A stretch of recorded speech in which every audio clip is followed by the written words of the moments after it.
Hey guys, J-Man here in the Fantom Zone. Sorry I'm late. I was on Bell's stream talking about Man of Steel, and I just can't resist. They invited me really quick, so I just went on to talk. Okay, so let's bring Steve and Sean in. Boom. Hey guys, what's going on? We can't see you, eh? No? No, I can't. Can you hear me? You're a black screen. You are a black screen, yeah. Is your slider on or something blocking your camera? No. You just saw me on the other stream. Okay. Well, we can't see you here. Can you hear me? Yeah. Yeah, let me check you out on YouTube. Because I'm like looking okay. As far as I see Good here. for you, but like no, usually I can't be seen. No, on YouTube we can't see you either. Oh my god, what's going on with this Technology laptop? Sucks. Black screen, yeah, I know. I'll be black screen for a little bit. Let me remove myself and come back. Okay. So Steve, what's going on? Hey, did that do anything? Nope. No. All right. Well, I'll just be off camera. You can if I do hold on, if I do this, do you see my logo? Yeah, see the logo, yeah. All right, then I'll just leave it like that for now. Sean, you do realize that he now has the ability to give us the finger through this entire thing, and we won't see him. I know. Man, but sure. So we were supposed to do some James Bond stuff, but my buddy kind of got hung up on stuff, so he can't make it, and also Owen can't make it either. So we can just do a chill stream, or I was like saying we could do some Star Wars trivia with people. Star Wars trivia. Yeah, Steve has Star Wars trivia. Did you have your Star Wars trivia with you? I do. Yeah, we could try to do some Star Wars trivia. Or does anyone have any comments we want to talk about? I'm black on YouTube. That's okay. We're all right. What trailer? Some trailer? No. What trailer? Yeah, let's talk about some of that stuff. Like what? Well, did you watch Loki? Have you caught up on Loki? Yeah, I saw Loki. Yeah. Okay, so let's talk about Loki. What did you think on this one here? Am I back? Nope. You're still black. All right. I saw you on the other stream. I don't know what's going on now. I don't know. I was just on there. I didn't do anything. I was all over that comments, but yeah. Oh yes, we're gonna talk. So Gray Malcolm, we're gonna talk on Sunday with you in the panel for that. And I watched your stream with you had a few guests on there. That was pretty good. I couldn't watch the whole thing, but we're gonna talk about that, man. Looks like Magneto killed Scarlet Witch, and there's gonna be a trial. So that's gonna be crazy. Has Magneto not murdered like the entire X-Men roster by now? I don't know. He's killed everybody. Okay, so what's going on? Hey, Skeptic. Hey, guys. Just doing cleaning NES. Why you have that many controllers? Loki, you fell asleep during Han shot first. Yeah, Han shot first. I don't think that's a debate. Yeah. Free hashtag free Magneto. Yeah, I know. Magneto's innocent. I'm not surprised that Gray fell asleep because, to be honest with you, I almost fell asleep. But did you wake up for after the credits? Because something really important happened at the end of that. Oh, I was awake. I almost nodded off when Owen Wilson was talking to the lady, just because I have almost no interest in what, like, it's like, oh, do you know, I'm having all these conflicts. I'm like, I don't care. This is being done very badly. So, yeah. And then when she pruned him, I was like, oh, I guess we are getting the female Loki now. But then the after credits thing happened. I'm like, oh, okay. So, and you know what? I keep when they said we're going to prune him, I kept thinking about Three Amigos. And no, no, because in the end of Three Amigos, when they're all there at El Guapo's fortress, and then Chevy Chase is dressed up as a guy, and then he's like hitting everybody he's like, he goes, oh, Jose, right? And then he's like, Paco. He goes, together we, whatever. I can't remember what he says, but then he goes, you, and he couldn't remember Chevy Chase's name because he's not part of the guys, and he's like, Jose, and then he's like, Jose. He goes, remember when we we pruned the hedges. And it's like first he goes, we wrote, he says we raided the village, or it was like, yeah, he's just saying all this crap, and then he's like, yeah, and he's like, and we pruned the hedges, and then he's like, who the hell are you? So I just kept thinking pruning. I'm like, why are they pruning us? We see you. Oh, you can see me? All right. Yeah, can see you now. Daredevil. Daredevil. Does Steve have any special shirt? Yeah, it's where I'm not arguing. I'm just explaining why I'm right. Oh, that is a great shirt, Sean. It's just an old Fan Expo. Fan Expo, man. Yeah. Happy Canada Day. Happy Canada Day. I have a Canada shirt. I can't find it, so I just have that one. I have nothing. I have a Canada. And we were supposed to talk about a British secret agent today on Canada. I was going to suggest like Canadian horror movies or something like that, but Sean, why didn't you suggest that? We could switch to that right now. Sean's always good for like these last minute suggestions. David Cronenberg. How about David Cronenberg? I like. Oh, we got to do ranking the Cronenbergs. Yeah. But we'd have to put a cap on it or something, right? Because how many is there that many? Maybe the classic era, like the 70s ones. We got Rabbit, Shivers, Videodrome, Naked Lunch, Fly, Scanners. If you include the violence, History of Violence, Eastern Promises, Crash, Cosmopolis, Crash. Yeah. I never watched Possessor yet, which is his son. I don't know if we want to throw. I guess we shouldn't throw his son in there. What about Slither? No, Slither is James Gunn, actually. Yeah, James Gunn Slither. Yeah. Shivers, or They Came From Within, depending on where you live. When I saw it in the theater, it was called They Come From Within. That was an American print, I believe. I think in Canada it was called Shivers. Which is the name I usually call it, just because it's shorter. Was Dead Zone The Brood? You're right, The Brood. Thanks, dude. Was Dead Zone a studio picture? I guess it was, right? I was going to say like everything, because I thought everything from Stereo up to Stereo. Dead Zone was kind of his movies, and then Fast Company. There's a few in there that they're like really small movies. Yeah, Stereo's like a student film almost. Yeah. Fast Company about the cars and all that, and then it's Shivers, Rabbit, Brood, Scanners, Videodrome, Dead Zone, Naked Lunch is Dead Ringers, Dead Zone. Yeah, Naked Lunch to me is a studio picture. I mean, it's still great. Is it? I guess it is. I have his book. Fly. To me, Fly is the turning point. Like, it's not that it's bad. It's just like it's the more swankier, bigger budget. Like movie, right? Well, I don't know. Like anything where the narrative is sort of more linear, I assume is a studio movie because History of Violence, right? Well, yeah, History of Violence. Like Existence is sort of like it's a new Videodrome.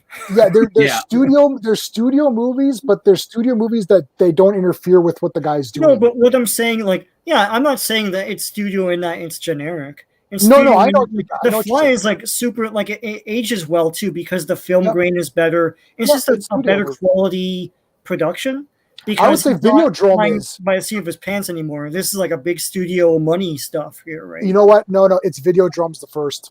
Oh yeah! Wow. Yeah, it is. Ready. It's the first because I have Cronenberg's book and it's coming back to me now. I read this in university I took a course on David Cronenberg, yay Canada.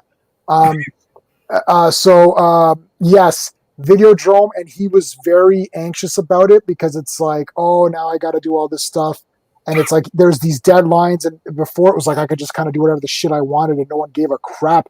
Back then, the tax breaks were crazy for these Canadian filmmakers, and literally it'd be like if you look at the producers on those other films, it's rubbish, right? It's like it's like a furniture store or something produced. It's like I'm just I don't know. But Cronenberg was literally like, I got money, and they basically just said, do whatever the hell you want. I don't care. And then you get, Rabid, where there's like this weird penis thing that comes out of her armpit and infects, and the producers must have just been like, what are we, like, what is the this? Canadian government had no idea what to do. They were just like, but that's what, like, Ebert called that out with Existence, because at one point they're like, there's something that kind of looks like flesh, and they're like making cooing sounds as though like they're being sexually aroused, but it's like, I don't know if I should censor this. What is this? Like, what is this? Well, you never know, right? Yeah. There's like this weird umbilical cord that attaches into you. Yeah. And they're like rubbing it, like, oh, and they're like rubbing, and you're just like, what is happening in this movie right now? And like, I could just see the censors are like, this is wrong, but it's technically not wrong. Like, it's there's no nudity, really. There's not really swearing. Yeah. It's just weird. There's no context. There's no context. It's not like a rape scene or something. You're just like, okay, penis out of armpit, cool. Yeah. Wow. Yeah, almost forest fires out west. Yeah. How about ones he directed? Yeah, maybe it's like it's got so Dead Zone. I mean, yeah, like it's like Fly is a remake technically, right? Mm-hmm. I like the original Fly. Actually, I like both original. I don't know how many original Fly movies there are, but I saw the 2. Yeah. Oh, is that it? Okay, so I saw the 2. I liked those. Actually. Yeah, no, they're cool. I thought they were damn good. And this is one of the ones where the Fly doesn't really come up too often when they talk about remakes, but I liked the new Fly because it was basically just a different thing. He's like, it's just going to be a body horror Cronenberg movie with the Fly as a very loose story. It's like, yeah, he transports himself, and then, okay, here you go. Yeah. But you know what?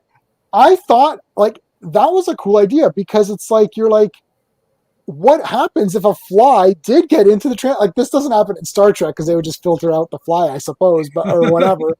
But I'm like, what happens if you get transported and that thing comes with you? That's weird. Yeah.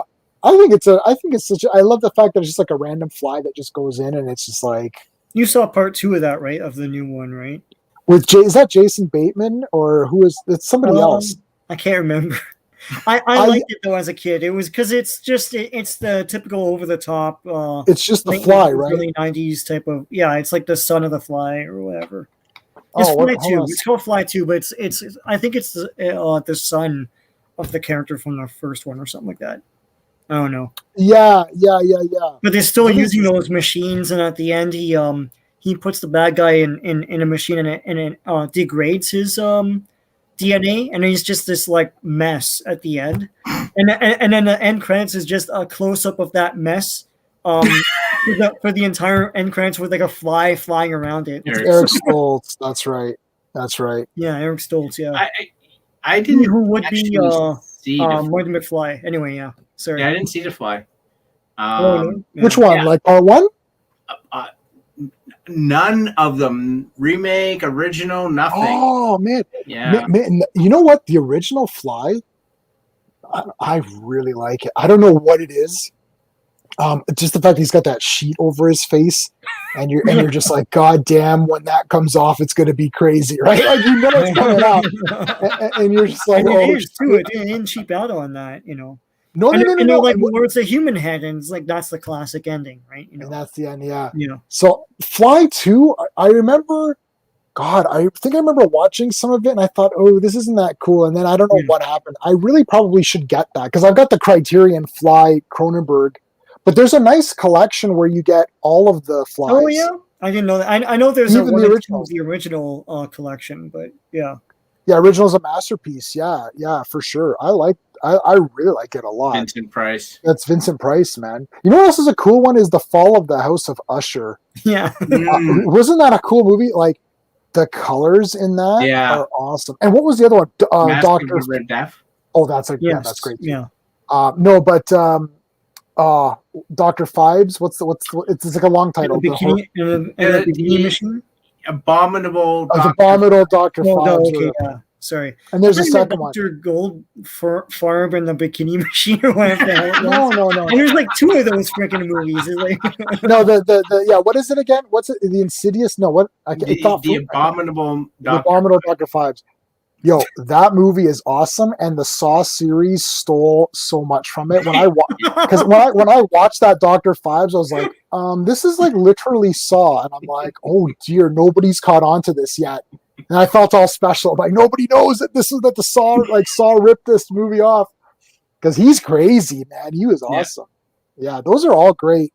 The Abominable Doctor Fives, yeah. And then there's a second one or whatever too, which I never saw the second one. I don't think that's available, or it's very I love the price. Yeah, Vincent Price is the best. He filmed all of his parts for Hilarious House for Frankenstein. In like a day or something, or what was it? It was over crazy. A weekend in Hamilton. Yeah. He drove up to Hamilton by himself, and there's a house that either he rented or owned. It's in the middle of a hill. I drove by it, and there's like it looks like a house that he would live in. There's a big giant gate, and behind it is a giant like mansion, and it's weird. But apparently he lived there while they were doing it. But yeah, it was over a weekend, and that show ran for like 2 years. So he had new segments in every single episode of that thing. And it's just him reading poetry or like wearing some prop or something like that. What was the part of it, Sean, where the guy was making stuff? Like he was making I don't know if it's like he was like the scientist or something. There was a scientist. He was a professor at U of T and said stuff that was like way over kids' heads. Yeah. There's a lot of people making stuff. There's a witch. Who's basically a child type of witch, yeah. It's the witch because she would go in and get the ingredients and she'd bang her head all the time. Yeah, Billy Van. Yeah, Billy Van played almost everybody on that thing. Yeah. But okay, no, the best is the Wolfman because that's TCB. That's where I got that from. TCB, yeah. And the psychedelic weird ass. That's awesome. I'm doing business, and then he goes like doing the big funky dance or whatever. So there's an American version that was only half an hour. And they cut all of that stuff out because they couldn't get clearance in all the songs. And that's the best part of that show. And it's the only reason why any kid watch that show. Yeah, it's only like an hour and it's kind of boring, but like you'd still like watch it. Like, what the hell is this? It's monsters and shit. Yeah. Yeah. Harvey Wallbanger, Harvey Wallbanger was the grammar.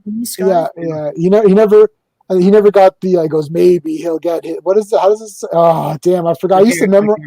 I can't remember. I used to have all that memorized, man. That was like a cool. I was surprised they never rebooted that here, because I mean, I know it's Canadian, but like, it's something that generations remember. So. Yeah, the professor was like pretty cool. I know. The librarian. I remember the librarian and Griselda. The makeup seemed very, very similar, but when you watch it now, it's not similar. But for some reason, I thought it was as a kid. I thought like I would confuse sometimes. I'm like, is that a nose with a wart? Yeah. Yeah. Griselda's like, ooh, woo, woo, bang, ooh. It's like woo, bang, ooh. You should put her on, chef. Yeah, all that stuff is like it's a takeoff of stuff at the time. Like I don't even know who Julia Child is, but I know that's what it's supposed to be, right? So, Well, Skeptic said he drove past some Bates Motel. Yeah, that's awesome. I saw the Bates Motel at Universal Studios in Florida. They actually had a replica there. And this is before I even saw Psycho. And it was weird to me because it's just this like really huge, weird looking house on top of a hill. And it's like super like, it doesn't make any sense to me structurally. Like it's very like tall and thin. Like it's funny because like that's all they had there, right? They didn't have the actual motel, right? It's funny that house was more iconic than the motel. The motel could just be a motel, right? Right. I remember thinking like before I'd watched all those movies. Mm-hmm. Actually, I still haven't seen part 4. Yeah, I never saw part 4. That was like made for TV or something though, right? Like, anyways, but like, I always thought like, the house, like for some reason I forgot. It's like, the Bates Motel is rubbish. It's the house that's the cool thing. Yeah. Right, and it's like the Bates Motel. That's just where some of the killings happen in the house too, I guess. But it's like that house is it's the iconic thing. It looms large on top of a hill, And it looks, as you say, Steve, it looks iconic and weird in that there's nothing like it, right? It's so crazy. I don't like to see it like in person is something else. Like and it was like you couldn't walk up to it, right? Because I don't think it's an actual house. I think it was like a set. Yeah. Right.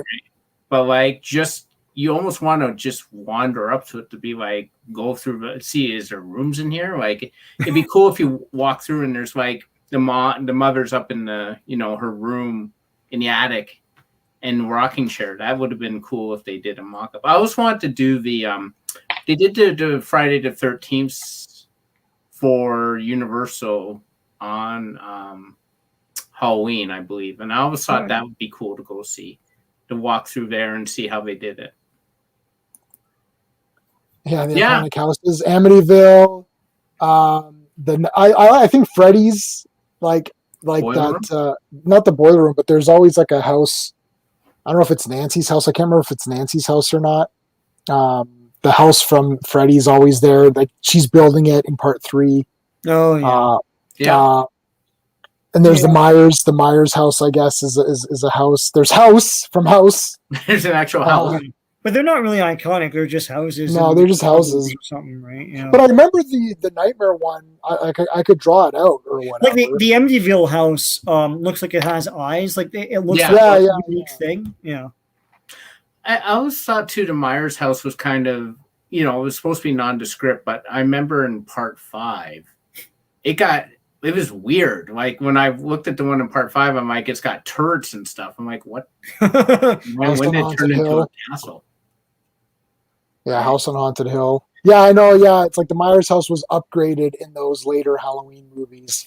We're going to be doing the house. So Halloween's, Sean, I don't think you're coming in. No. But I got JoJo from Flicks and Comics. She's coming in, and Steve and Owen from Action Elite. We're gonna do the Halloween rankings. I don't remember what I ranked them last time, but whatever. If they change, sue me. I don't care. I can change my mind. Did we do it before the last one came out? Probably. I don't remember.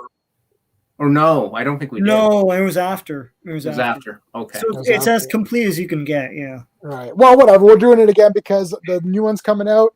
And the new trailer had the best opening of all time, which is the fire department is coming to save Michael Myers, and then that ungrateful piece of trash Michael Myers is killing the poor firefighters who are coming to save him. What an ungrateful bastard! I just love Jamie Lee Curtis yelling, "Let it burn!" No, let it burn! Yeah, no, don't save him. I love the fact that Michael Myers is going to be saved by the firefighters. I think it's genius. I know it's genius. You're laughing, but it's genius. I know. Don't sit next to me in the theater, Steve, because I'm going to be clapping that whole way. I'm like, yeah, save him.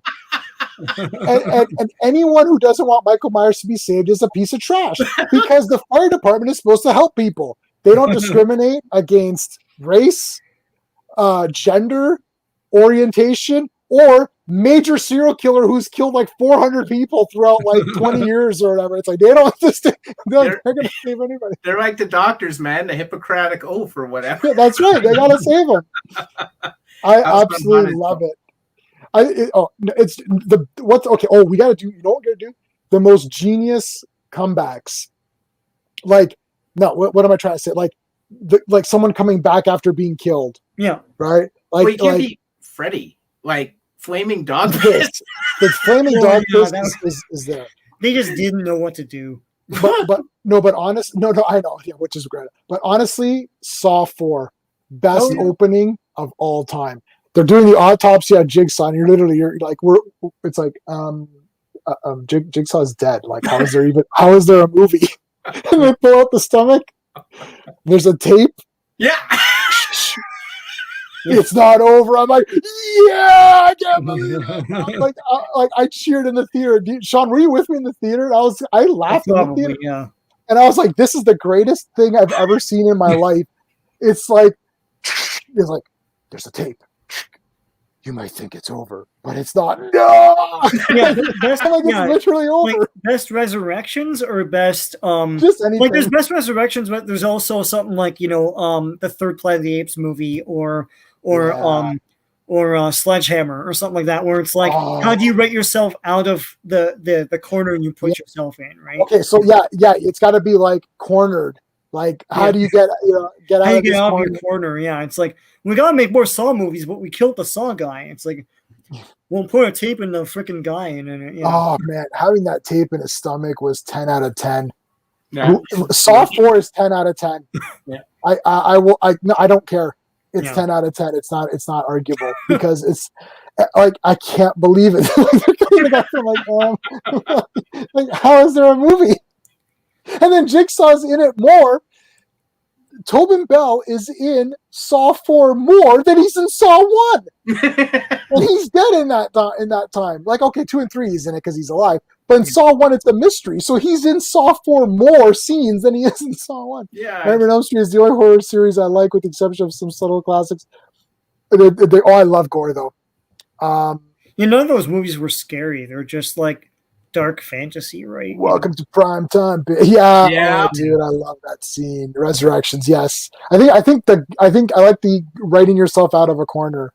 It's like Planet of the Apes 2. It's like, damn you. It's like he presses the button and it's like the world. And then there's a deep voice guy. It's like, now Earth is a burnt cinder or whatever. It's like, okay, who the hell are you? And literally, so my wife and I are watching. So I've seen it, of course. So I've shown it to my wife, and she's like, "Wait, how many are there? 3 other movies? There's still 3 to go." I was like, Well, I was stunned when you showed it to me. I'm like, wait a minute, the Earth blew up. What are we watching next? and then I watched the making of because beneath and I think Steve said this. I'm not gonna put words in your mouth. Tell me if I'm wrong. I think Steve said this, and at first I thought he was insane, but I've started to come around where Beneath, you liked Beneath better than the first one. Yeah, and I thought, oh, this is madness. But Beneath has a lot of cool stuff, like those guys with the mind powers and all that is really neat. But together, the two of them are super tight, and I honestly love part 3. Yeah, I don't know what it is. I do love them all, to be honest. Like, they're all great. There's something about part 3 for some reason I just find really special. I thought 3 was supposed to be the best one, like high ranked on most people's lists, but it's high rank. You know what the problem is that they're all good. Like, we're doing. I don't know if we're ranking next week. We're going to be on the Action Elite doing the Death Wish movies, and I'm not sure if we're Planet of the Apes to you, but like I don't know. I mean, we could do Planet of the Apes. I got to watch I haven't seen the latest one. Yeah, it's good. Yeah, I think the thing is that like with Death Wish, I don't know if we're ranking them or if we're just discussing each movie, but like I don't know. Death Wish is not going to be easy for me to rank. Like, I would say 5 is the weakest, but I don't. Yeah. I really like 3 is like beyond awesome. It depends, but like 4 right? Cool too, right? So I don't know. And 2 is very. I sent you guys Rob Ager's analysis. Yeah. Or Sean, I don't know if I sent that to you. No, I don't think you did. Yeah. Just do Rob Ager. Death Wish 2. Oh, so good. Oh man, Death Wish 2 is awesome. That might be the best. That actually might be like the best like revenge or vigilante movie that there is. Because part 3 became so. Well, I don't want to talk about it too much. Whatever. Part 3 got crazy, but I love it. Yeah, we'll save it for Action Elite. But 4 is great. Yeah, I mean 4 is great. And I don't know if you're talking about Death Wish 4. If yes, then yeah, I like Death Wish 4. And I also like Nightmare on Elm Street Part 4. There's some real okay. There's some real comfort going back to what's CRT? What's that mean? CRT TV. Oh, CRT TV. Oh my gosh, yes, I grew up with 32-inch. Oh yeah. Death Wish 4. Yes, Death Wish 4 is great. I mean, Nightmare on Elm Street 1, 2, and 3 are pretty solid. I like Part 2. I know. Yeah. People, but when I rented that, I thought it was better than Part 1. Honestly, I don't know what. Because when I was young watching these, and you guys can let me know what your thoughts are, but like to me, like if people are going to sequels, I'm like, really? Because like I loved Halloween 2, I love Friday 13th 2. That's Jason with the bag on his head. I love Nightmare 2, right? I love Child's Play 2. That's my favorite even now. I loved what's another part? What other part two's? What's Texas Chainsaw 2? Love it. I thought Phantasm Chainsaw 2. 2 was Phantasm 2. I literally thought all of these part twos were better. Like to the point, it got to the point where I didn't even watch Texas 1. I didn't even watch what's one you just said, Sean? Phantasm? I didn't even watch Phantasm 1. I'm like, I'm just gonna stick with watching part 2 because I know what happens in part 1. I'm just gonna watch part 2. And like all of these sequels to me were like, yeah, and like Halloween. Well, Halloween was different because 1 and 2 are the same. It's like one continuous almost. You could edit out the credits and make it one movie. Yeah. Like Evil Dead 2 to me was better. It's funny because when they made Phantasm 2, that's the big studio one. And in one of these documentaries or whatever on the Blu-ray, they were saying that at the time, you couldn't even find part 1. It's not like you can readily rent it or anything. It wasn't really played on TV because it was an independent film. So, it's like they made us part 2 of a movie that people knew about, but it wasn't really available. You couldn't really watch it before you watched part 2. Right. So yeah. It's tough. Like usually I do like the original the most. Like if I was thinking, I think we had this discussion, J-Man, where you asked me, I just watched all the Nightmares, and you said, how would you rank the first 5 or 6? And I said 1, 2, 3, 4, 5, 6. I always thought part 2 was terrific when I saw it. And I remember it on TMN, like the movie network in Canada. Like they aired that trailer all the time with him jumping out of the swimming pool and stuff. And then like when you watch part 7, you pretty much have to put part 7 either before 1 or just after 1, because part 7 is like New Nightmares, like fantastic. And then the remake is the remake, which is 4 was the high water mark, at least in terms of like box office. And it's the one everyone remembers, right? So yeah. I well 1, 2, 3, 4, and 7, legit. I like them all. I do have some cool. I have a little bit of a soft spot for 5. I can't stand 6. 6, yeah. I don't know why. It just became too stupid. Yeah. I would say like. I hate to say part 3 is the best because that's sort of a generic answer, but I don't know. I really like part 3. 3 is what we grew up with. That's the first one I ever saw was 3. Yeah, they played it all the time on TV. Yeah, and it has the best ending. We could do best defeats as a thing in horror movies. Like Nightmare 3, that was awesome. Find the bones, give them a proper burial. Is that the one with the skeletons coming out and stuff like that? Yeah, there's Harryhausen. There's very Harryhausen tributes. So, but like doing the holy water, completing the burial, laying him to rest, I thought this is awesome. He had better deaths in those other movies than Freddy's Dead. It's like they just ran out of ideas, and this is the movie where he's supposed to die. Yeah, I like Jason's death in part 7. I liked the telekinesis. Oh, you like the father coming back out? No, I don't like the father coming out, but I like her like strangling him. Like he was moored finally. He was back in the water. The chain was around his neck. That's part 6.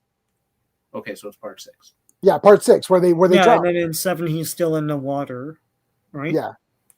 Wait, are you talking? You're talking about him getting killed, right?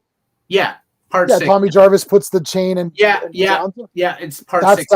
I agree with you. That's the best one for sure. Yeah. That's what I'm saying. Part 7. No, that was the worst. It's like no. The father comes up and pulls him. And you're like, this is dumb. It was part 6. You're right. Sorry. Yeah, part 6 is like awesome. That was the best because that was the end of the zombie Jason. Like it's like he's now put to rest in the lake. Yeah, which made sense, right? So for sure. Well, I agree with you. Him like slicing him, and at the end of part 4, that was the death of the.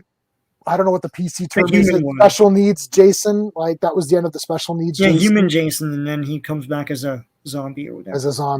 Yeah, it's just like a knife is very anticlimactic, and then like the 5th Jason wasn't even really Jason, so his death was meaningless. 6 was really where you felt like it came full circle back to part 1 where he came from the lake and he returned to the lake. Yeah, I love it. So to me, part 6 has the best.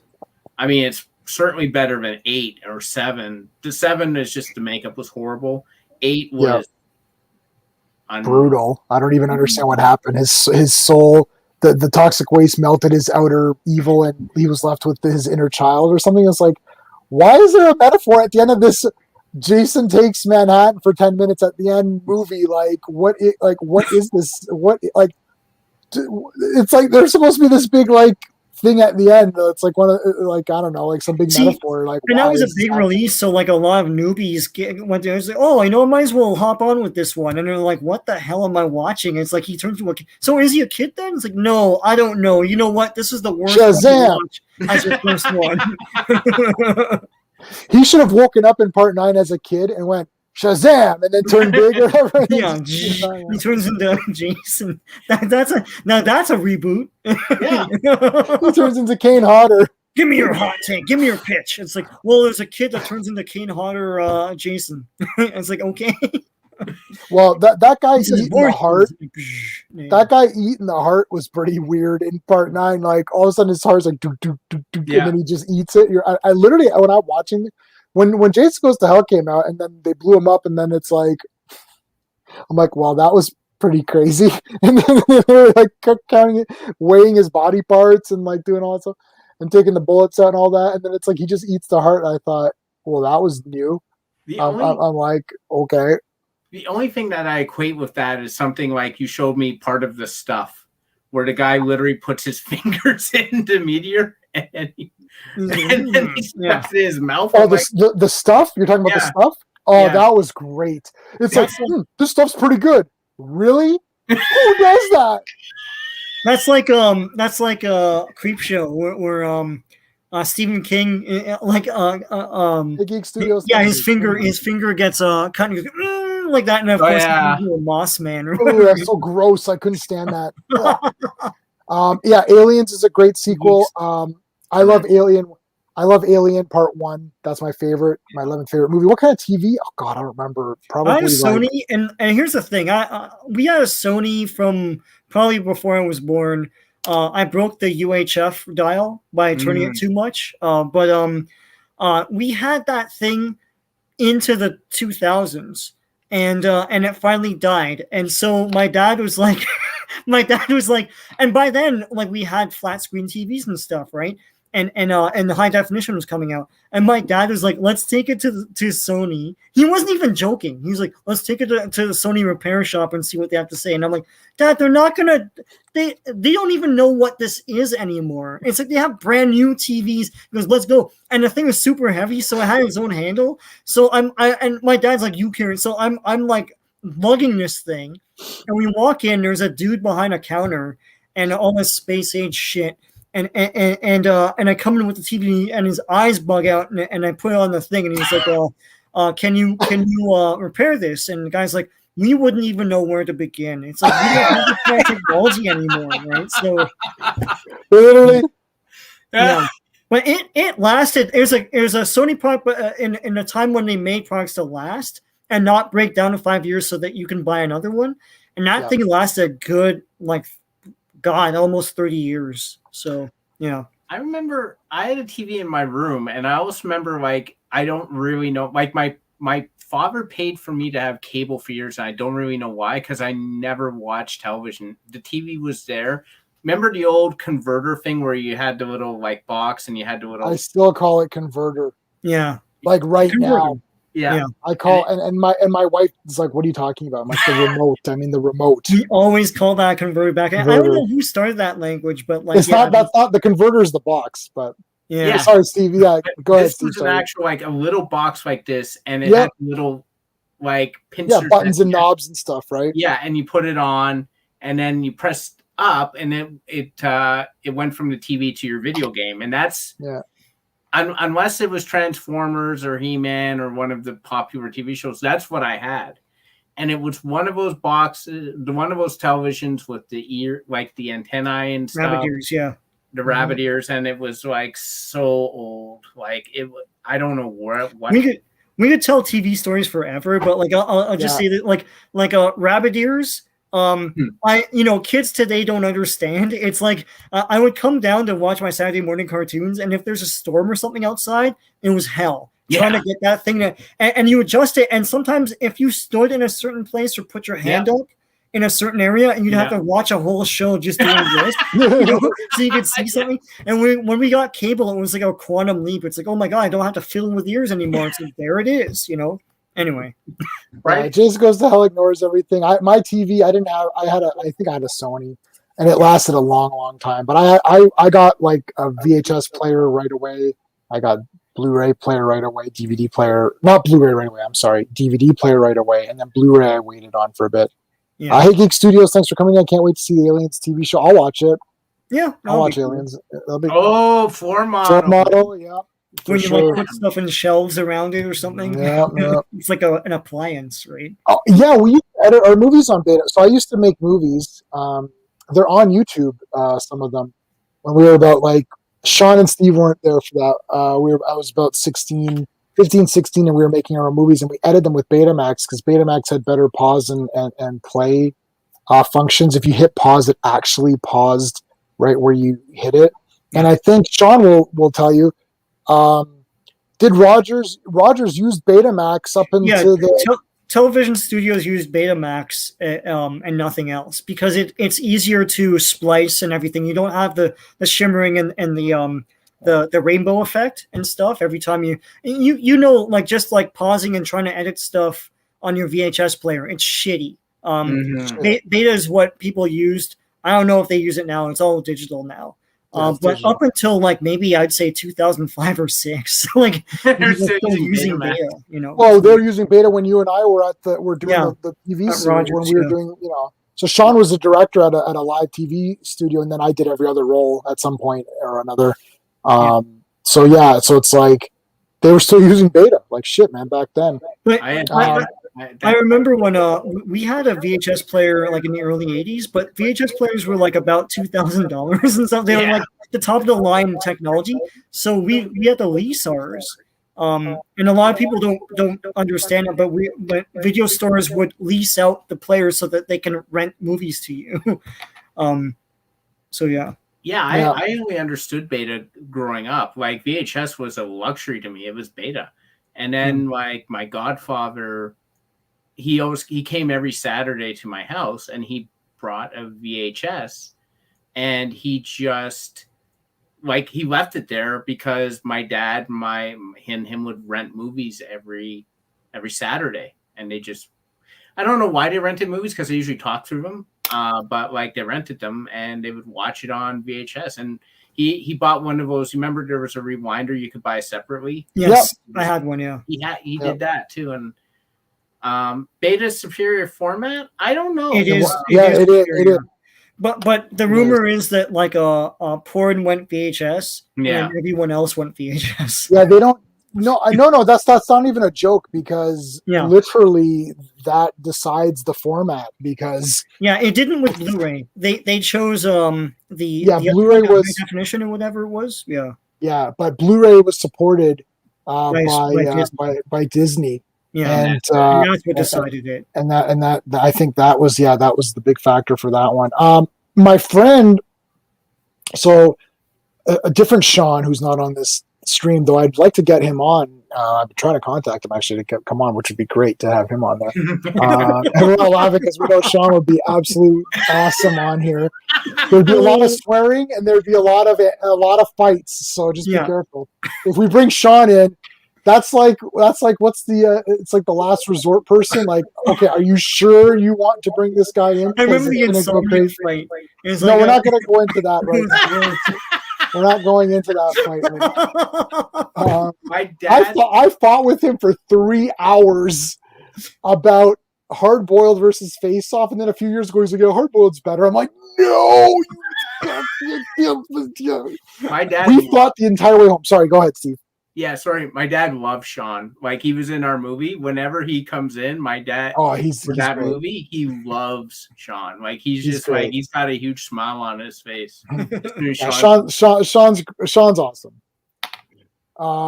Okay, I know. So he bought laser discs, but they're very expensive. It just wasn't. It just wasn't. They made everything. They were like like They're massive. huge. They're platters, and you had to change them. Like Star Wars had 4 platters, so you had to change it every half. It's like hour. vinyl. It's about the Yeah. size of vinyl. Yeah. So you're putting in this disc, and then you have to, when the movie stops at a half an hour point, then you have to change it or turn. I think maybe it was dual layer, not dual layer. It was like No. two-sided. Yeah, two-sided, yeah. And even some DVDs, Robin Hood, Prince of Thieves was Yes. two-sided. Yes, That's the dirty eh? secret Yes. of DVDs. It's like everything that you don't have to. They were flip discs first, and Yes. everyone forgets that. But the only reason why they weren't flip discs after that is they go to a different layer without you flipping it. Dual layer. But sometimes in those early days, you It'd would pause. see the changeover. Yeah, Yeah, it would yes. pause. All right. Laserdisc is where we get the concept of like commentaries and stuff like that from. And That's then awesome. get over into DVD. Yeah. Yeah, that's awesome. But the first two movies I ever rented, that's awesome. The art must be fantastic on those, dude. The first 2 movies that I rented was RoboCop and Temple of Doom. Oh yeah. So that would have been 1990 or something. So I was behind. When did Temple of Doom come out? 85. 85. So that's how far. 84. Yeah. Yeah. Wow. So that's how far behind I was getting into Indiana Jones. Wow. We rented, or I could be lying. Maybe would it have been on TV before then? Maybe I saw it on TV. Yeah. Yeah. So you know what? I think we rented it, but I had seen it only on TV at the time. But Yeah, RoboCop was the first one I rented that I had never seen before. Oh yeah. Wow. The first three movies I recorded was Revenge of the Ninja, Ninja 3: The Domination, and American Ninja. Those are the first 3 movies I recorded. I still have that VHS tape. I kept it for sentimental value to say this is the first VHS tape I ever recorded on. We rented like I saw Blade Runner on VHS like back in the early 80s. So I guess like the first time they came out, Tron was another one because I couldn't see in the theater because I was too young for it. But they were marketing all this stuff for kids. Like stuff like that, right? So Buckaroo Banzai I saw on VHS in the early 80s too. Wow. They failed for multiple reasons, because Sony was the only one making them. So I don't remember. Beta. A friend of ours had Raiders on Beta. Wow. Raiders of the Lost Ark. Yeah, Paul had Raiders on Beta, which is pretty great. And they'd have him up at the cottage, and they'd watch like some of those classics. I remember when E.T. came out on VHS. That was a big release. Big. So you got Yeah. Godfather Trilogy VHS 6 tapes. Yep. Crazy. Well, Remember on VHS that was Thriller on VHS? It was a documentary and the because you couldn't just buy the music video, that would suck, right? So yeah. Yeah, no. What about I remember I used to be so excited when it was 2 tapes. I don't know why that got me excited. Oh yeah. But one of the ones that I was super excited about was the Golden Years, which is a Stephen King. Yes. Yeah. Yes. Did that come out on DVD proper, Steve? Yeah, I have it. I have it as part of a set with Langoliers and Langoliers. Yes. I might have that. I liked Golden Years. I remember everyone taking a giant dump on that movie, and then I watched it. I thought this was kind of good. Yeah. I thought the blonde in it was cute, but I don't remember if she is anymore. But well, it was an interesting story, right? And it was literally like, the whole. I don't know. When I watched it, I thought this is pretty damn cool. Langoliers, I was really cool. And it was really good. The short story is amazing. So yeah, Langoliers I thought was pretty neat. Yeah. Is that the airport one? That's the airport one where it's got with Milky that are eating everything. Yeah. Yes, with Balky. He's like, Cousin Larry Appleton. I have a small collection of Laserdisc. Wow. Oh, wow. Superman? You talk about VCD or I don't know what CED is. CD. I have Star Wars on VCD. You were there when I bought it, J-Man. Oh, at the big Chinese box, shop, right? and it's like 3 discs. Yeah. I've got weird ones here, but they're like buried. They're buried with my other stuff. But like, I bought all the Shaw Brothers. Yeah, VCD is just MPEG 2. That's all it is. It's MPEG, yeah. Yeah. I'd have been first choice. Yeah, yeah. First choice. You are Canadian. Yeah, we know this person. I don't know if he wants me to say his name. All right. And I believe Steve's met him. I believe so at one of the cons that we went to. I love first choice. It's funny because Heathcliff, not the haircutters. Yeah, Heathcliff and Inspector Gadget were on first choice first because I remember that a friend of mine had first choice and I was like, what is this show? And awesome, Inspector Gadget, what is this? And then later on, it came out everywhere else. It's possible to find no, it's you won't find one. And like the thing is too, do you guys remember like VHS had the sleeves, but Beta had the clamshells? Yes. Yeah. That was crazy. Like those clamshell things, if you just happen to push hard on one side, forget it. You just like ruin the whole thing. Oh, it does that with it. Yeah, I always liked. I don't know. I like the tapes being in that sleek case, and the VHS covers always looked like the proper poster. Yeah, I always thought it was much better. Yeah, they didn't. Hey, Double C, thanks for dropping by. VHS better than disc because they. Oh, let me tell you something, buddy. I had Basic Instinct uncut VHS. My VHS player was higher up than I am, so I'm 6 feet tall, and I had to reach up. So let's say 7 feet. Okay, was where my player was, and I was putting in what's it called? Basic Instinct. I love that movie, and then I dropped it. And literally, it was in slow. I was like, no. It fell. And I'm like, worked. Put it back in. It worked. No problem. Yeah. Hold on. I was at my buddy's place. We were watching Relentless. That's a great movie. Check out Relentless. Judd Nelson's a serial killer. Leo Rossi is a detective with Frank Loja as they're the detectives. That's a great movie. And White Eyes. Evelyn, what the hell's her name? Oh, Meg Foster. Meg Foster's in that one too, I think. I think Meg Foster's in it. I'm sure somebody will know if I'm wrong. Okay, dropped it. It worked. We were watching Relentless. We pulled it out of the VHS tape, out of the thing, and the tape was stuck in the VHS. Yeah. We got it out. We rewound it. You know, you could just put your thumb in and kind of turn it back. Yeah. Worked no problem. I had Young Guns. My buddy was taking it out of the case, cracked it, done. I'm like, really? Young Guns. And I'm like thinking, I gotta rebuy Young Guns now. This. It's like there was a tiny scratch on one movie. It will not play, and you're like, why is it like? Why can't the laser move to the next? Like, I get it. I missed 10 seconds, but why can't it continue? And just pauses. And just pauses. Blu-ray, thankfully, is a little bit denser, so it's harder to scratch Blu-ray. I haven't tried to scratch Blu-ray, but you can see that the coating is thicker. Like you can actually see the coating. So Blu-ray is better, but DVD is bullshit. Like I gotta tell you, man. You buy a DVD, and J-Man is the guy who first told me to do this because he's the guy who bought me my first DVD ever. Pick up the case. You're like, shake it. I still do it, brother. I just got Ultraman Super Monster Battles, or I don't know what the hell it's called. I'm sure Sean got it too. Whatever, it's Epic Monster Battle, Bonanza. I don't know. And I'm shaking it. I'm like, yep, sounds good to me. It's like I literally still like. I just got this. What is this movie? I don't even know. 14 Blades. I hope it's good. It's like shake it. Yep, it's good. Yeah. Oh, look at. Did anyone watch this? Now that we're talking about it, Shadow. No. This is like such a random off topic, but I liked this movie. I thought it was pretty sick. Anyway, sorry. Just because it was in my reach. I haven't seen it.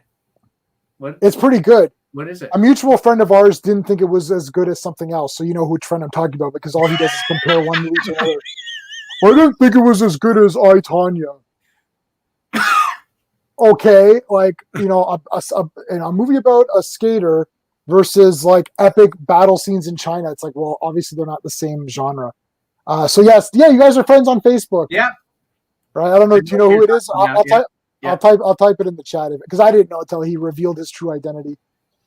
So I know what that is now. I remember those. It's weird. It's like you put the entire case in, yes, and pull out the case. Oh yeah. Yes, yeah. Yep. It's crazy. That's old. That's very old. Yeah. That's like me in middle school days or whatever. Yeah. Like that technology. Yeah. That's crazy. Well, I had 4. Did you guys have the big discs, the computer discs, the big 5 Oh, 5 God, inchers? Yeah. I had You those. mean the big square The floppies, the big square floppies, the 5 inchers, not the little 3. They still called it a No. floppy disk but it Yeah. was the 3-inch one. No, I'm It's the talking about the 3-inch big one. No, I had both. And, yeah. And you put it in, and you lock it in with that little. You lock click. it in. Yeah, Yeah. You lock it in. Lever. Yeah. I always felt like you were doing cool stuff when you were doing that.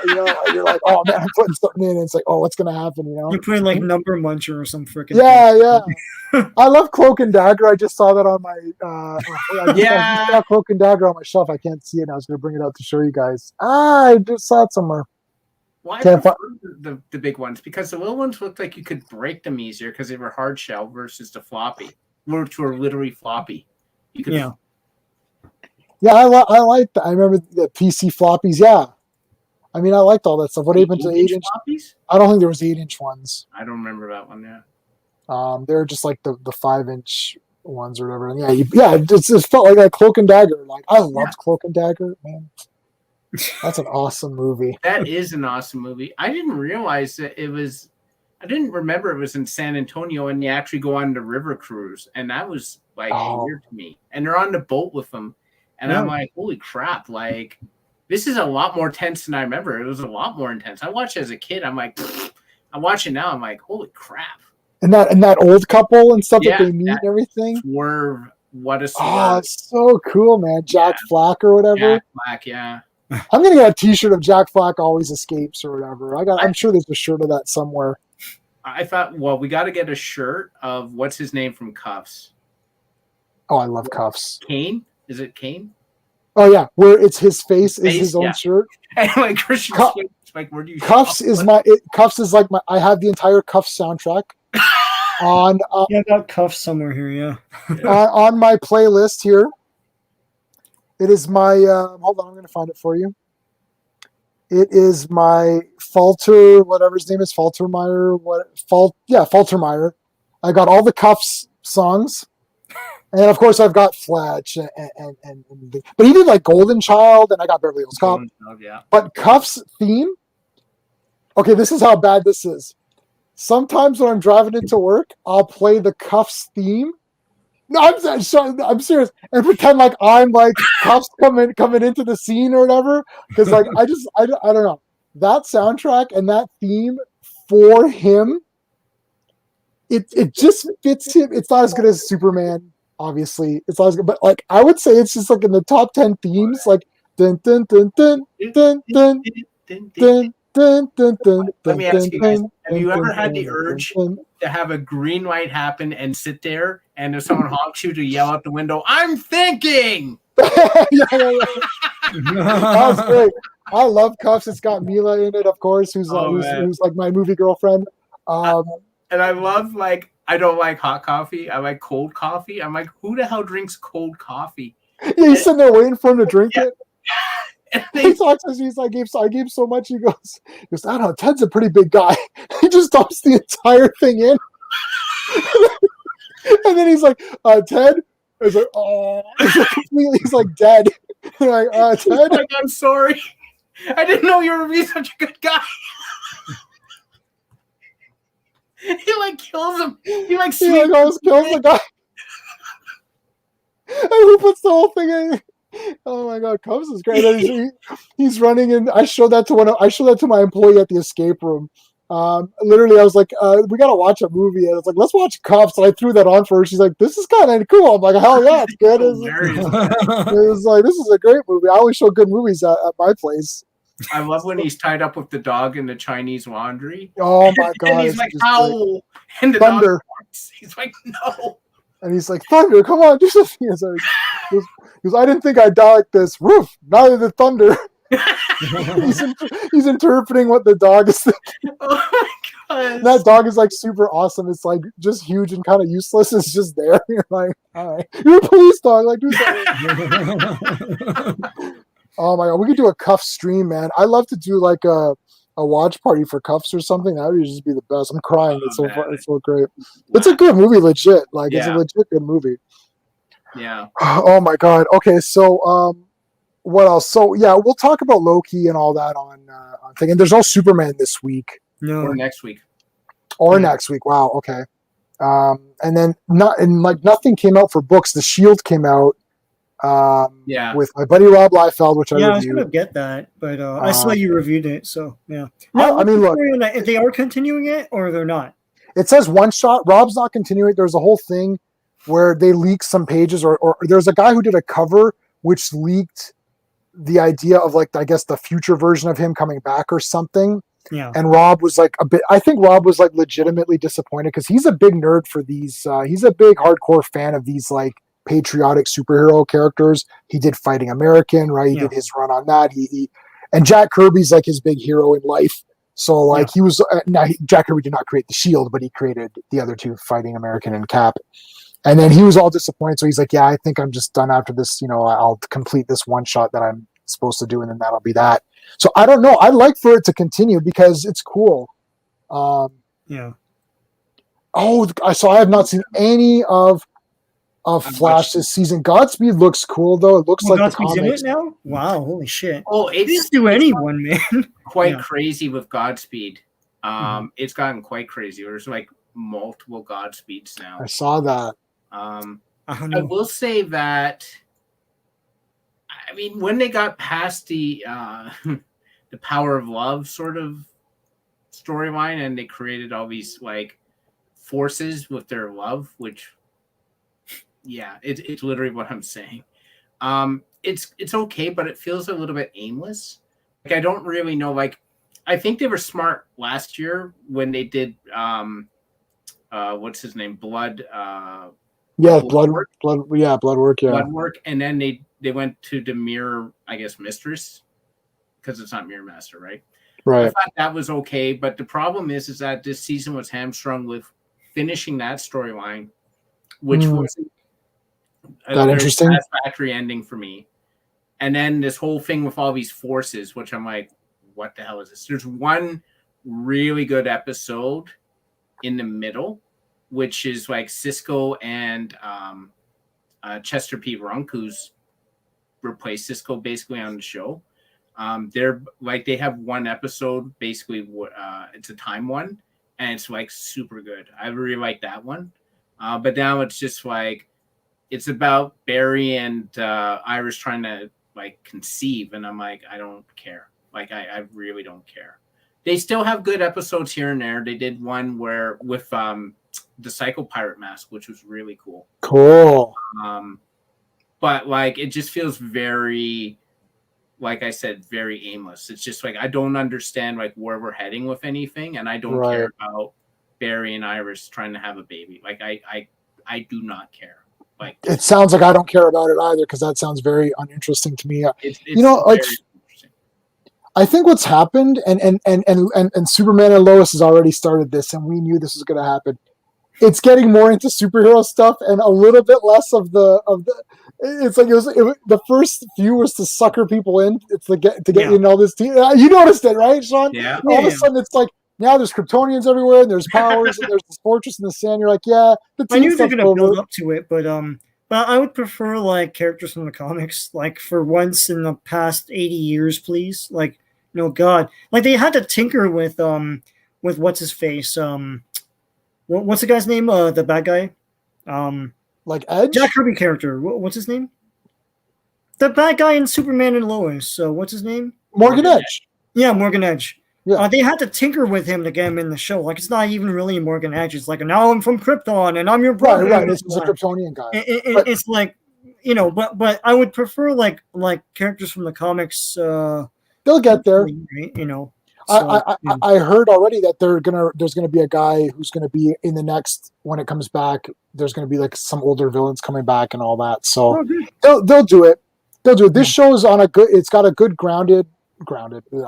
It's got a good. I hate that word. It's got a good like foundation, is what I tried to say. Yeah, it's got a good foundation to bring all this forward. They're never going to mention Supergirl because that show is done. Batwoman, Kate Kane left at the end of that. At the end of I can't Batwoman wait again. for season 2, man. On oh my God. Listen. When my wife is done with it, it's over. Like she's like, I can't. She's like, because she got through all, like she loved season 1. She's like, it's a fun show, whatever. Part 2 started off. She's like, yeah, it's kind of cool. And then she's like, yeah, I'm done. And she was done before I was going to be done. She's like, yeah, I'm kind of done. Because like she's very forgiving. It's like, yeah, there's some cool action, okay. But it's like she's like, yeah, I can't watch anymore. It's over. And I'm like, yeah, it's done. And then Kate what's her name? The girl that they got. She's from Krypton. Wallace Day, I think is her name. She's like super attractive. Like it's like unbelievable. Like even in Krypton, I was like, oh my god. And they got her as Kate Kane. I thought, wow, this is great casting. They should have just had her from the beginning. And it seemed like everyone liked her, and she's a good actress. And then she just leaves. And I'm like, she's leaving? What was the point of this garbage? Oh my god. Yeah. Well, that was it's like bad. they did what's her name from The Boys in Flash season 2. And they tried to make her the alternate love interest, Chantal Van Satan. Oh, she's very attractive too. Yeah, she's like drop dead gorgeous, and it's like they're trying to do this love story with her and Barry Allen. I'm like, yeah, but it's going to end up with virus. We all know that. So like, right. So it's pointless, it's not creating drama. It's just like I don't care. Double C. I agree with you. The Power of Love storyline was. There's storylines that are like, okay, you're trying to be ambitious, but it's not working, and it's too like, what am I watching? And eventually just walk away. Like, and I couldn't wait for the Power of Love storyline to end, which thankfully it did. Because I'm like, I know they made him the Avatar of Love in Crisis, but like, we're continuing with that, and we're making this other storyline. I'm like, I love how Anthony is known for trash, and he does say it a lot, and I hope that I have something to do with that, because I would do the dumpster fire thing every time he said trash. So I tried to do subliminal like connection where, like, you see like some ice cream on the floor, and then you see a girl crying, and then your brain puts those two images together to say that she dropped the ice cream, and but theoretically there's no evidence that that's what happened, but your brain puts that. So I put Anthony and trash together. I'm gonna you're doing, what's his name, Sergei Eisenstein or whoever, the guy who did Battleship Potemkin. That's what you're doing. Yes. Is that the guy who said that? Yeah, listen, we're bringing you some philosophy here on this. He showed pictures and stuff. Yeah, you did a stream with Skeptic about Spider-Man, and then Anthony commented, but like he was being all like, I don't know what he was trying to do, but it's all typos and stuff. And you're like, Anthony, I can't understand that. And then the next thing was like trash. Like trash, I understand. Okay. Yeah, trash, I understand. I understand. Yeah. And we love everybody. I was just on Bell's stream, and then Sean was on there trolling. You got called out right away. You're like that. I was like, that's Sean. You don't even know who I am, and she put the thing up on them. Put the thing up. I know, that was great. I was like, that's Sean, man. It's like that's our boy Sean. And then they just went on. Then they went on a beard hype. I'm like, yeah. Truth is, like, we want the beard back. And it's like that. I know he did, but like that's the first time he's voiced it. He's like, we want the beards. Like, listen, it takes 1.5 years to get to where it was. It'll come. But I just like how that, like, we're talking about Man of Steel for like the 4th billionth time, and it's like the Sean Beard like trumped the entire argument. Right? Everyone's like, yeah, let's go talk about the beard now. We're like, okay, no man. But we love all those guys. They're great, and I love going on. And I had like 9 people against me. Well, Belle is very respectful, and she's not going to yell. But like everybody else is getting pretty pissed off. Yeah, getting all pissed off and shit. But they're not getting really legit pissed off. They're having fun, and I'm okay with having a little bit of fun. It's just yeah. But my comment was, it's an 8-year-old movie. It's like what do we? It's like, look what Warner Brothers has done to you. And yeah, I know. We can't get out of this loop or whatever. Yeah, it's a time loop. Ooh, Geek Prime 009. Thanks for coming. I just want to say I've been rereading. Yeah. I said this on the thing too. I've been rereading 52. New 52 Superman. I like it. Yeah. Yeah, it's fine. And I think maybe and maybe this wasn't what they were doing, but a lot of it has to do with it's kind of harkening back to the 30s, 40s brash sort of, like, he's not afraid to threaten the bad guys and stuff, or like, give him a little, rough him up a bit. I liked it. I'm gonna finish it and see, because I know people hated New 52 Superman. So yeah, I don't know. I didn't like the costume. Yeah.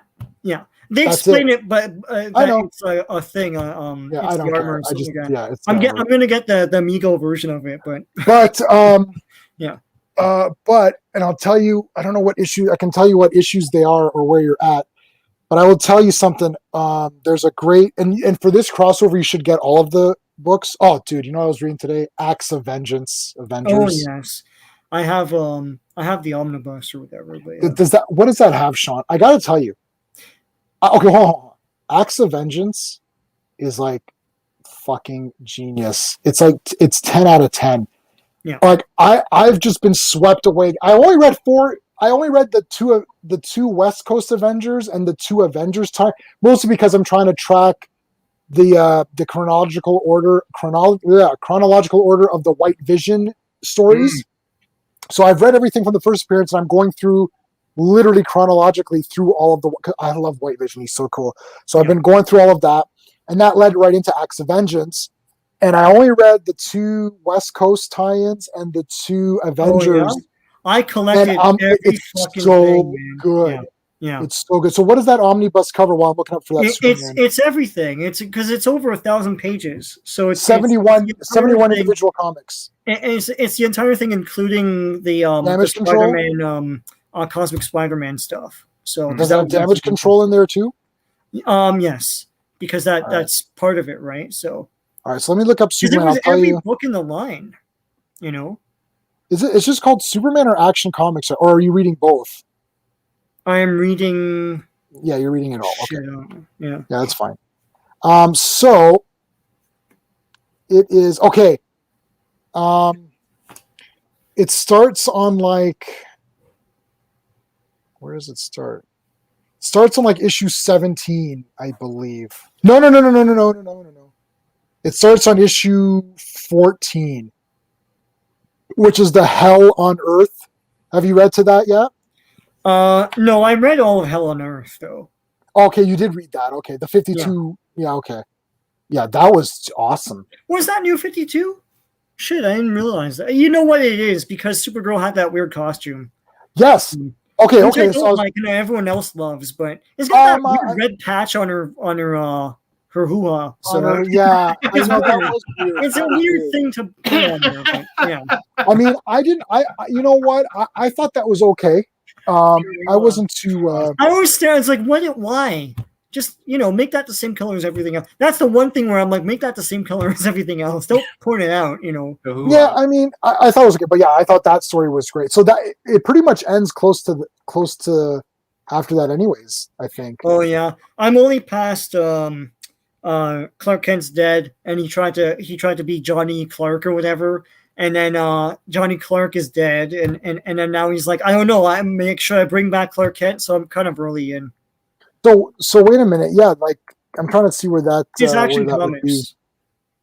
Oh, so I have Action Comics number whatever, like I've got number 1. Like I was buying those physically. I'm trying to see where's Action Comics New 52. What the hell is it? What's the cover look like? I'm trying to look at it digitally to see where you're at. Are you going? Oh, here it is. I found it. Are you going through the Superman title as well? Like, are you doing them all in order? No, I are you doing Action and Superman? And I'm like, let me read them because I haven't read them yet.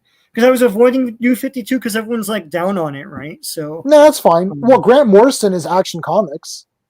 And I like Grant Morrison. It's really cool. Like, it's really gripping stuff. So Action Comics, really, there wasn't that. I don't think there was really that many. No. I'm reading them in the volumes too. This is volume 2. Okay, so it went up to 52. Which is a coincidence. So it went up to 52 books on Action Comics New 52. It's fine. Look, Superman to me is awesome. I look, I'm still gonna buy the comics. I was doing a lot of chat back and forth on Clobberin Times channel today, and even the other day too. We're going back and forth. I was just in the chat. Like I'm still collecting comics today. And you guys know this. We talk about them every week, but like a lot of people in that chat were like, "Yeah, we're kind of done," and a few people were like, "Yeah, I was done in 2007." Look, I'm not done because I'm still liking it. I'm not going to sit here and say everything's the best. I'm certainly not going to sit here and say everything's trash either. I'm going to tell you what I think when I read the book. If I think this issue, like when Superman revealed his identity, I thought that issue was very nicely done. Now the ramifications of that kind of suck because now there's no identity, and that's just going to be undone anyways. Yeah. So again, it's like, but again, that particular comic was fine. And New 52 was fine. I was collecting the physical comics of New 52, and that's where I started more heavy back into comics again, going again every week or whatever, making sure I didn't miss any. Because before that, I would just get digital stuff whenever I felt was cool. But I've always liked Superman, anyways. I'm is it a simp? Is that what the thing is? I don't know what that means. I don't really. know what the hell. I don't know what that actually means. I read Superman Unchained. I didn't like it that much, but I bought the Superman Unchained armor from Tom McFarlane toys. Oh, so, that figure. Yeah, awesome. It's coming in, I think, next week or something like that. But it's not that the Superman stuff is not that expensive. It's Batman where they hike up the price because they know Batman's popular. So I'm like, good. Like you can buy like $20, $30 Superman stuff. It's great, We're gonna talk about Loki with Gray Malkin and everybody on Sunday, and we'll go really into depth with that one. Yeah, John Henry Irons. He's coming back, right? Guaranteed. New 52 action is that with a little Abner Is Superman? That way he kind of looks like him? I guess I don't know. He's more kiddie looking, Like you mean like they're having just the shirt and the jeans and all that with the. Well, but the way he's drawn looks like a 20-something-year-old kid, right? Oh yeah. Well, he's supposed to be young, guys. Yeah. So Justice League, the Zack Snyder version is coming out on September 7th. You can pre-order it on it's not on Amazon CA. It's on .com for pre-order, but it says that there's a shipping charge on it. So I mean, it's going to be like $38 American. I'm going to just probably wait. Yeah, I'm going to wait for CA on that one. My US Agent figure got canceled from Amazon. I don't think my White Vision is coming out, so I went to Big Bad Toy Store and I pre-ordered Vision, Scarlet Witch, Marvel Legends, and I had to order the two Scarlet Witch. I always order two Scarlet Witch. Funko Pops with her real costume, I suppose. I don't know what else to call it, like her real actual costume. So would you get no, this is a question and a half. Mm-hmm. Would you get the Zack Snyder's Justice League, or would you get the Zack Snyder's Justice League trilogy, which is all four of them on 4K, all three of them on 4K? I already have. Yeah. If you have them on 4K, then forget it. Just get the Zack Snyder's Justice League 4-hour thing, Yeah, I'm probably just gonna get that. Yeah, like you know what? I might only have Man of Steel on Blu-ray, and I don't. On Blu-ray? I don't know if I have Batman. I don't have Batman v Superman 4K. I have extended Batman v Superman, but not 4K. Do you have those, Steve? I only have Aquaman and Shazam on 4K. Same here, Steve. I don't know why. Yeah. I don't have Birds of Prey in 4K, but. I have Birds of Prey in 4K. Well, because when did 4K? I'm trying to think. When did I start buying 4K as a standard? My first one was Aquaman. I can tell you that. My first one, I think, was the I keep saying Justice League. It sounds weird. The Joss Whedon theatrical Justice League. Theatrical Justice League, yeah. Yeah, that one I have on 4K. And then, I just buy 4K from now on because it just makes sense to me. I'm hit or miss. Like sometimes I do, sometimes I don't. Like Nobody, I bought on Blu-ray because I didn't really feel that was a 4K movie. Yeah, you're probably right in that sense. Yeah, like it's not beautifully shot like John Wick or something or whatever. But I mean, I just got 4K because the Blu-ray's on it anyway. I'm like, whatever. I know, it's a thing, right? Like Kong versus Godzilla, I obviously bought 4K. Yeah, I got 4K of that. Mortal Kombat, I'll buy 4K, but Spiral, I'll probably get Blu-ray. Spiral. Yeah. I mean, you're not wrong. Really, you're not wrong. I mean, it's like, and even Nobody, really, that's more like a gritty action movie that doesn't really need a 4K treatment. Yeah. I just feel weird. My cousin said this. He was like, why would you buy the older technology? Like that, and he's right. It's true. He's right, but I don't know. It's just that like it's more of a thing to sort of say, if you guys are going to film something beautifully, I'll pay the extra price because you put the extra effort in. Yep. If you're just going to be very visually uninteresting or whatever, then you're not going to get quite as much money, because I don't think it enhances the extra format enhances it any to me. So No. You're right. Like, I mean, there's no argument to that. It's true. It's like, if you want to get the better thing or whatever, and some movies don't really need it. And I don't think some are improved that much either. Like, I'm very wary about rebuying movies on 4K. Like, I almost have to do the check. I hate checking on the websites. Yeah. And like, is this worth upgrading? I have a 4K TV, but I don't have a 4K player yet. And I'm very nervous about a 4K player because my Blu-ray player is surround sound and my sound is killer. Like, your sound bar is good, Steve. Yeah. And your TV quality, your quality of your picture is good. And your sound bar is pretty good, but my sound is kick ass, and my TV quality is pretty good. But pretty good is still Blu-ray. It looks great. Yeah. You know what I mean? Like, yours is a little bit better. So it's a little bit better, but it's like I need the surround sound. So I'm almost taking the middle, like the middle, yeah. What I mean? I'd rather just have like the better sound. Like, I could buy a whole theater, but it's just expensive. And the 4K, you really have to be like Mike from Retro Blasting, when you sent that to me about Star Wars, that completely changed my approach. Because then it became about, okay, let me get Mask of Zorro, because now I'm thinking about practical versus CGI effects. How old is the movie, right? It's not really going to be enhanced all that much. So I didn't buy Lord of the Rings 4K. I didn't buy Harry Potter 4K. I'm staying away from those because they're very CGI heavy. And it's not worth it. Jaws on 4K is preposterous at certain times. It's like stupid clear. Same with Raiders of the Lost Ark. Like, those make sense to me. But if it's not going to be that much of an increase, you're not getting my money. And I'm mostly sticking to ones where I haven't already bought the Blu-ray. So, it's ironic that the movies with the most film grain, i.e. old movies, look better in 4K. Like, I'm interested to see Raiders, but especially Temple of Doom in 4K. Like, oh my god, like, what the hell does that look like? Raiders, and I heard Smoking a Bandit looks amazing in 4K. Because that just came out. Well, Raiders is like, it looks like a 2020 movie when I was like, and like Temple of Doom is even more like, the palettes are even more different than like extreme than Raiders. Like Raiders has the sand and like Nepal and all that, the snow, but like I found Raiders was a lot more interesting palette wise than Raiders. There's more differences. Like, I was watching the trap scene again, and I'm like, the blacks look black. They don't look like grayish black. They look freaking black. Yeah. So, yes, they did Star Wars and Empire, and Jedi is not yet done. So this is the unaltered proper Star Wars, because Star Wars was butchered by our good friend George Lucas.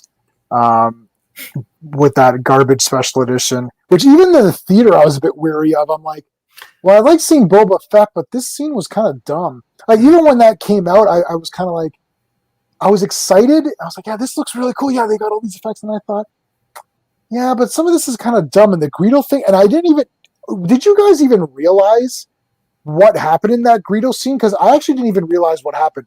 When I saw that in the theater, I was a little bit like, whoa. I was like, that was weird. And I couldn't even, my brain couldn't connect the scene. I thought, I was like, wait, what happened? Did Greedo shoot her? It's because there's a snap cut, though. It's so floppy. It's terrible. Yeah. And all the CGI creatures in that thing that they added in looked bad even back then. That's what people don't realize today. It's like, because we're like 20 years hence, but it's like, they didn't look like good CGI even back then. It's just just put a bunch of crap in there. It looked terrible. So is this coming out? Like, where? No, this is like underground shit. Yeah. You can, if anybody wants, they can come over and watch it. Right? So if you need to see it, you can ask me, and then maybe we'll figure out something to come over. But yes, I can provide it in some manner if To me, anybody needs like to. I know that they've fixed things from Star Wars. I would still want to watch it like warts and all, just like cleaned up. That's all I've ever wanted. Yeah. Like, just clean it up. Of the special editions, Empire is the best one because they altered the least from it, and what they did put in makes sense. It's not like they put in like CGI creatures singing or something like that, or like a big like stupid dinosaur in the background or something like that. Yeah, You know. and yeah. Lucas has been altering these. I know it's like Yes, stop it, too. buddy. Today's Star Wars is too woke. Some of it is weird. Some of it is like okay. I think what's happened is that they've decided like the word like when they use the term woke, it's like you always need to have a little asterisk next to it, like in the Yeah, sense. because Yeah, go ahead, Sean. no, because like I kind of cringe sometimes when some people call some things woke, where it's like, honestly, if the blaxploitation movies never happened in the '70s and it came out today, they would be seen as woke.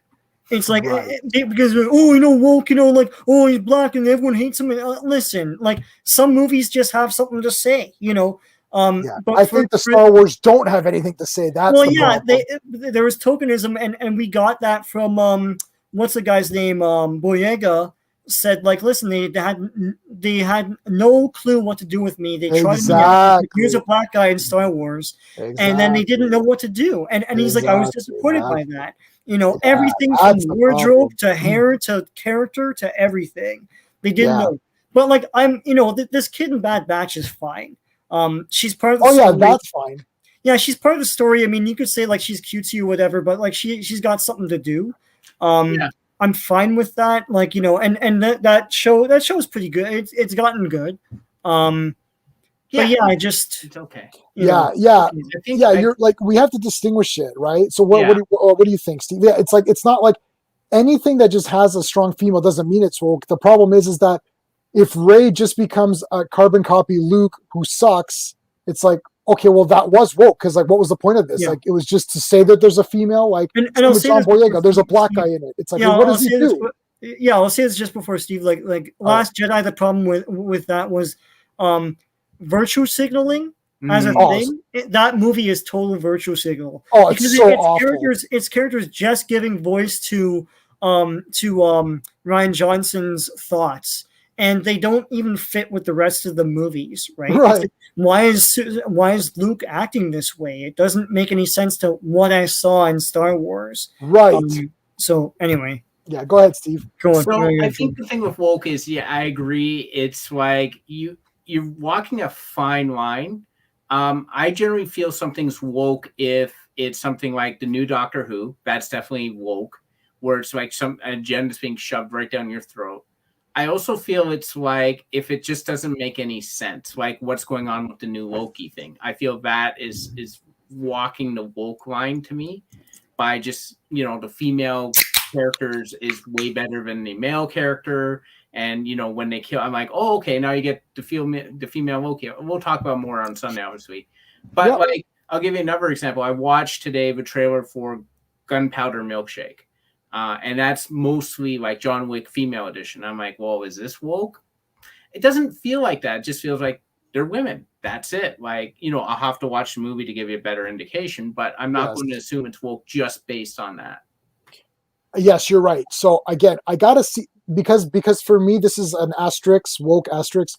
I have to see the thing, because like I just watched Ocean's whatever number with the girls, Ocean's 8 with the girls. Now I don't think that was woke. I just think that was a not great movie. It was very generic. It was a very generic movie that bordered on really silly. I don't want to review that movie because I just don't even bother. There's not really a bother. Like if it'd get like a 4 out of 10 or something. It's just underneath being an average movie. There's too many stupid things that happen. Now, I don't think it's a woke. Maybe the idea was, let's have all the strong women together and all that. So the idea may have been generated from a woke attitude. But I don't think the movie was woke itself, but it was just not great. So it's just like, this is just not a great movie. Is Jewel of the Nile woke? It's like, if you remember that movie, it's like there's the Indiana Jones-ish type of guy, and there's the woman that's living out the the fantasy books of that that she she's always writing writes. about. That she Yeah, but writes. at the end of the thing, like the guy is coming to save her and he can't because he can't climb up the thing.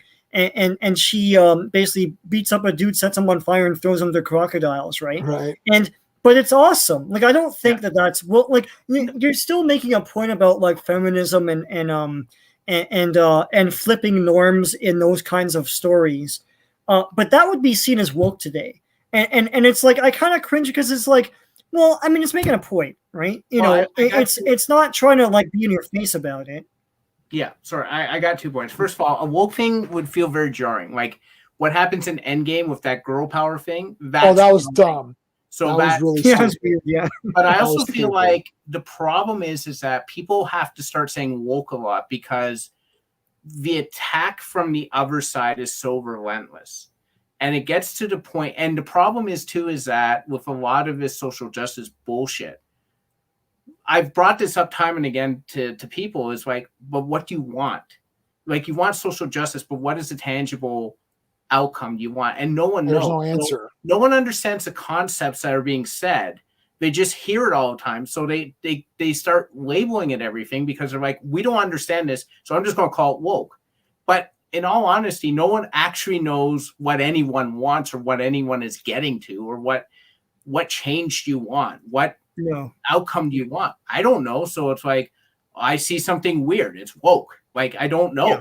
Like, You're trying to replace norms and flip them, not understanding how they got there in the first place. Yeah, exactly. It's funny because are the other film industry, like Hollywood's not the only film industry in the world, and it's not even the biggest. So are other film industries struggling with this? I don't think so. I don't think China is. No. I don't think India is. No. It's like I don't think they care. They No. want to see big, like tough guy men with the mustache that kicks a guy across the room and stuff. Like they want to see, and sometimes there's ones with women, and that's fine. But I don't think that there's a big movement to flip things and flip the norm because it's offensive somehow. That's a Hollywood thing right now. Yeah. Yeah, You and know, they're and messed. maybe I'm And wrong. they're, Maybe I'm wrong, but yeah. yeah, and you know, thank you Hollywood for your Weinstein appreciation speeches. Did you see that? Someone put together all the Oscar speeches of the women thanking Harvey Weinstein, and it's like Meryl Streep, Yeah. like, "Oh, you're He's the like best," and all History's that. greatest monster. And it's like, and like literally like Jennifer, what's her face? God, Mystique. She's there, and like she's like hugging him and like, "Yay, we're together." And you're like, and like Tarantino's like, "Yeah, everybody knew about him already at this point." So like, what are you talking about? Well, it's the same as like it's just. But Hollywood's still great. They're gonna tell us how to live. Well, I mean, I said this when it happened. The casting couch in Hollywood has existed since Hollywood started on January 1st, and the first casting couch was created January 2nd. Like Right. people have been doing this for years. I'm not saying it's right, but what I'm saying, what constantly surprises me about this outrage is we just discovered this. Like, I know. what do you think has been going on all this time? Like, you're either incredibly sheltered or incredibly gullible or both. Well, it's newer generations not understanding what they're looking at. Yeah. It's like that's what it is, right? You know, I hate to sound like an old man, but I always do now, so that's fine. Counterculture. Yeah, the agenda. Yeah, Yeah. yeah. Yeah, and they remade the women. I think in the 2000s. I saw it, and it was fine. It's you don't even remember that it's all just women, right? You know, that was the gimmick that like there are no men at all in the story. It was okay. I mean, That's what, well, I've been rewatching Voyager. I'm on my Voyager turn now. We finished Deep Space Nine. We're on to Voyager, and I remember you had said about like about Tuvok. People were upset when this came out. Yeah, I mean, yeah, and that's fine. But the thing is like watching it now, it's like, Tuvok is a character, and it's like, why wouldn't there be different skin shades on Vulcan or whatever? I don't know what the exact planetary thing is on Vulcan. Yeah. So now but hold on. Voyager is a super diverse cast. Because even B'Elanna Torres, I know she's a Klingon, but the actress is, I don't know, she's Latino or whatever. Yeah. So it's like her father was like human, like a Latino, and mom was Klingon, a lighter skinned Klingon or whatever.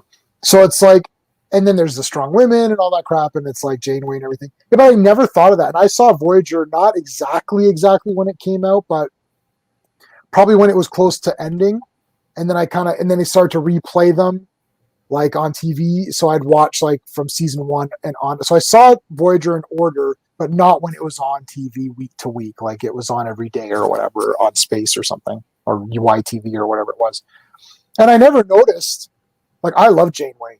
Like, she's probably in like my top 10 favorite Star Trek characters. Like, I thought she was just the damn best, like right away. I'm like, oh yeah, Janeway's the damn best. And I like Tuvok. I got the doll of Tuvok, the big one.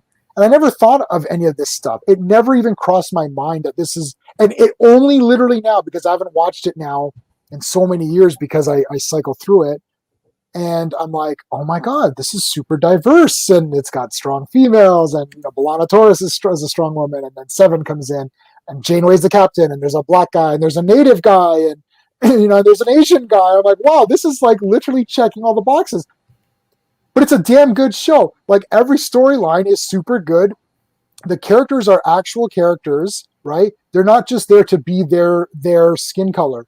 And it's like, yeah, that's how you do it. It's like nobody notices. I know maybe the Tuvok thing at the time, people thought, oh, that's weird. But I don't know how much complaints there were about Voyager. It's one of those things. It's like it's like Boyega as the stormtrooper. It's like, because these things have been traditionally white, because that's how casting was done. That's how some fans dream of these things. And so when they see like, there's a black Vulcan, it's like the term woke and all that wasn't around back then, but that's what they're like, oh, you're just inserting a black guy, like, why would there be black Vulcans? We never saw that before and all that stuff. And it's like, well, it's like, trust us when we say it's a character. And it's like, and it's not going to be just a guy who does black stereotypes or something like that. This is the same thing with Boyega. And when people think of stormtroopers, they think of a white guy behind the mask. Because that's what they think. And so when they saw that, there were complaints. But these complaints happened before Force Awakens and before Voyager came out, right? I remember when the internet was burgeoning, the fans were out in full force saying, like, why is there a black Vulcan?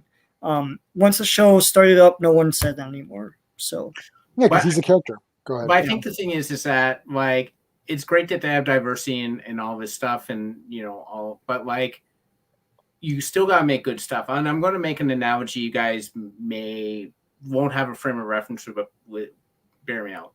There was a left-handed pitcher in Major League Baseball. His name was Jim Abbott. Jim Abbott was a one-arm pitcher.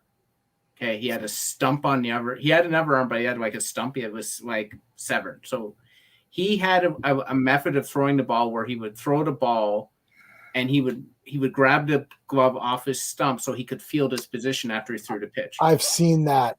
I've seen that, yes. The reason you've seen that is because Jim Abbott was also a good pitcher, and he had quite a few good years. You still have to be good at what you do. It's great to be diverse, but if you're not really good at what you're doing, then I'm not going to revisit your thing, not because I'm racist or I'm this or that, but because I don't want to watch crap. And you can be as diverse as you want. The reason you notice that, J-Man, is because Voyager itself was a great show, and you're going to revisit it over and over again, so you can see the diversity. But if you're not going to make a good show or a good movie or whatever, I'm not going to rewatch it. So it doesn't matter how diverse you make it. I won't watch it. Yeah. So plus, like Star Trek original series is super diverse, really. Yeah.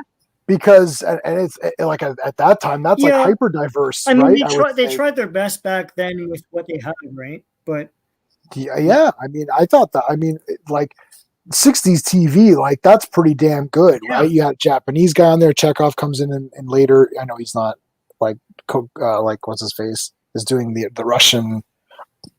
Excuse me, he's doing the Russian accent or whatever. But like, it's like, and you're her, so it's like that's pretty diverse for the 60s. And back then, but there's a lot of episodes where they're like, you're just a silly girl and all that. I mean, they did they did as much as they could for the 60s. That's good. Well, that's how you judge. But that's how you judge. That's how you judge things, right? It's like they did it. They did as much as they could. Like Fred Rogers had that his friend who's the black guy come in, and they put their feet in the pool together, and and like had a great time and were just friends and drinking Kool-Aid or whatever they were drinking, orange juice or something. But he never That's stepped crazy. into the gay issue because That's it's like right. too much for back then. Yeah. That's right. Listen, and Fred Rogers told him, he's like, listen, and Fred Rogers was like a minister or something. So, and he's like, look, he goes, we can't, don't push that now. Right. Like, just let that be. And he knew he was gay. Yeah. Fred Rogers knew that guy was gay. That guy, he came out to him. And he's like, yeah, he goes, we're not going to push that right now because it's not the right time. Let's focus on this. And listen, you got to do what you got to do, because again, if they're going to push it all the way and then they get canceled, well, then now nobody sees it. And then that's it. Yeah. You have to play with the hand that you're dealt. And yeah, you can have a couple of cards up your sleeve, but you can't cheat the entire game, because then you're just going to get thrown out. Yeah. So Roddenberry did as much as he could. Sean, there's rockets shooting behind you. That was so cool. Look. There's fireworks behind you, man. There's fireworks behind Sean. That's awesome. Oh, not anymore, but yeah. Not anymore. oh, there you go. Make a wish. Happy Canada Day, everyone. Happy Canada Day. Anytime I see that, it reminds me of The Little Prince. The little prince from outer space can catch a shooting star. I don't think you'll get a strike from that. They won't even know I'm singing because I'm so terrible. No, nobody knows what The Little Prince. Well, I'm sure Could Not Be Reached knows what The Little Prince is, but I think probably Skeptic probably won't, but yeah. You know what's the best theme song of all time? The Raccoons, baby. I have that on my car. I play Run with us. Yeah, come with us. Remember when they played that in Hobo with a Shotgun in the end credits? Yeah, I literally clapped in the theater. I saw that twice in the theater. Sean, did you come twice with me? Yeah, not twice. Oh no, I saw it with you though. I remember when they played at the end credits. I was like, oh my god, it's the Raccoon song. It's the Raccoon song, and I told them we met the director at Fan Expo. And I was like, you played the Raccoons at the end. He's like, yeah, and he signed my thing because his name is Jason. He's like, from one Jason to another. That was awesome. Yeah, he was a really good guy. He was a great guy. Yeah, Hobo with a Shotgun is awesome, man. Yeah, everybody watch Hobo with a Shotgun. It was a short trailer, fake trailer in the Grindhouse Tarantino Rodriguez double feature.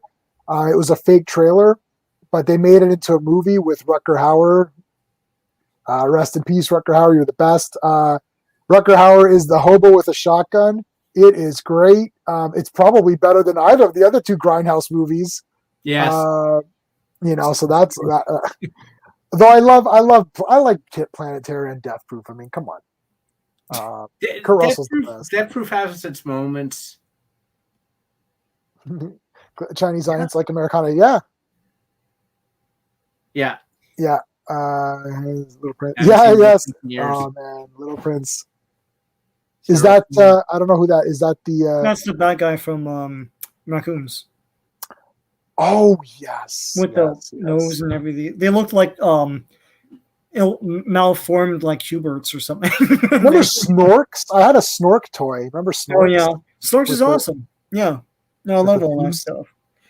Hanna-Barbera ripped themselves off constantly. It's like they made Scooby-Doo, then they made like 10 million Scooby-Doos. And they made Smurfs, and they made like 10 million Smurfs, and like Snorks is one of them, right? It's impossible with Scooby-Doo, man. Like all the Scooby-Doo, like it's like Looney Tunes. Like you'll never collect all the Looney Tunes because it's impossible. And they didn't release everything complete. No. Like I have a whole bunch of incomplete stuff. It's still going. It's still going to the back. Yeah, because they'll say volume 1 and then you never get volume 2, right? Yeah. What I liked is they did that. I love the new Scooby-Doo movies, which was the second season where they had all the guest stars and stuff. Yeah, and they released an incomplete one, and then they released a new one. It's like the almost complete. So they're only missing Addams Family, which is weird because they released the Hanna-Barbera Addams Family. So I don't know why they can't put Addams Family in this thing, but they released a supplemental thing in case you bought the original. So you can like supplement it with this, or like the complete one with everything. That's awesome. Anyway. Like Three Stooges were on there, and the Harlem Globetrotters were on there. Jonathan Winters, Don Knotts. Oh my God, Mama Cass for some reason. Like, do you guys remember Jonathan Winters being on Mork and Mindy? Yeah, he was the baby, he was. Oh my God! Yeah, Robin Williams' son. I was like dying. Yeah. I just watched the Mork and Mindy a couple of weeks ago. where he's learning about sex, and he has like a book or something. And he goes to Orc or whatever it's called. Yeah. And there's all these people there, and then he's married to Mindy, and he's got like the book on like how to make love, and he's like, oh, he like doesn't know what to do. And I'm just thinking, like, didn't you taste the milk before you bought the cow? Or... You just reminded me. You know how everyone wants an apology nowadays? Me. Oh, everyone's like, oh, this person's got to apologize. Sure. That's from Popeye, man. Castor oil, olive oils. I think that was her father was castor oil. I don't remember. And he's like, every line was, you owe me an apology. And I'm like, that's today's world. Everyone's just walking around saying, you owe me an apology. You do. Everyone owes me an apology. Apologize right now. Yeah, I mean, like, it's just crazy. So, I mean, is there anything else that's like, I mean, Black Widow we didn't see, but the Action Elite posted a review of it, so Owen got a chance to see an official. We'll watch it on the 9th. Is that when it comes out? Yeah. Okay. Oh yeah. So, is that going to be free on Disney Plus, or do you have to pay for it on Disney Plus? You have to pay $30 for it. I'm going to pay for it. You're going to pay. Yeah, you got to pay for it or whatever. So Droids is on there now. I did the math in my head. If we went to the theater, we paid $20 for the ticket, and then I would probably buy food, which would be another at least 15 to 20. So I'm actually saving money. Right. Doing this. And how does that work? If you pay for it, does I think everyone gets it. I'll double check. No, but can you watch it only once, or like how does that? No, you just have it forever. Yeah. You're paying for initial access. The one thing I got to see is if me paying for it gives access to it across the slots. I think it does. Yeah. But I mean, why would you pay 5 times for the same movie? That'd be ridiculous. No, yeah, I don't think that's how it works. Yeah, right. So I'm gonna pay for it. I just paid for the MGM app for Amazon. So the thing about Prime is that like you can't watch everything on there. It's like you subscribe to this and that and this. So to get all the classic action 80s movies and canon stuff, you have to buy the MGM app. It's like $4. I was like, forget it, man. $4 a month or $4 forever? Pardon? $4 a month or $4 forever? $4 a month. Oh. Added on, yeah, I know. Now it's getting to be like, I think I own all those movies. All these freaking like streaming sites, right? Yeah. So yeah, they're doing Iconicon is coming. I don't know if you guys are gonna hit up Iconicon, but I'm hitting everything. I might, yeah. I'm gonna hit up as much as I can. But like they're doing a canon quiz. I'm like, oh man, I gotta get in on that one. I think I own all the canon movies. I like not all of them, but I own all the ones that are gonna be on that. We don't have the Apple. You don't know what that is? It's their big Xanadu thing. Yeah. Oh, I love Xanadu. I just watched that the other day. You know what I watched for the first time? What? First time I ever watched it was Flashdance. I watched it last week. Oh yeah, you never saw it. Yeah. Yeah, I never saw it. I liked it. It was really good. She fought at the end, and she danced her heart out. I like that. She tried her best. And Xanadu, I watched a couple of months ago for the first time. Oh yeah, Xanadu. Yeah. I like that. Oh, and I've got the dancing song at the end where they mixed the funk, the kind of the punk punk rock, and they mixed it with like the 50s jazz or whatever. I like that. Gene Kelly's in it, and my buddy Swan from the freaking Warriors, man. Yeah, he's just called Swan. I don't know what the actor's name. It's Michael Beck, I think, is the actor's name, but I refuse to call him that. He's Swan. But yeah, so you basically pay to unlock the viewing as long as you have the service. I see. Yeah. Okay. Yeah. I've got the Ninja movies. Yeah. Ninja 3: The Domination is the most purchased movie of all time.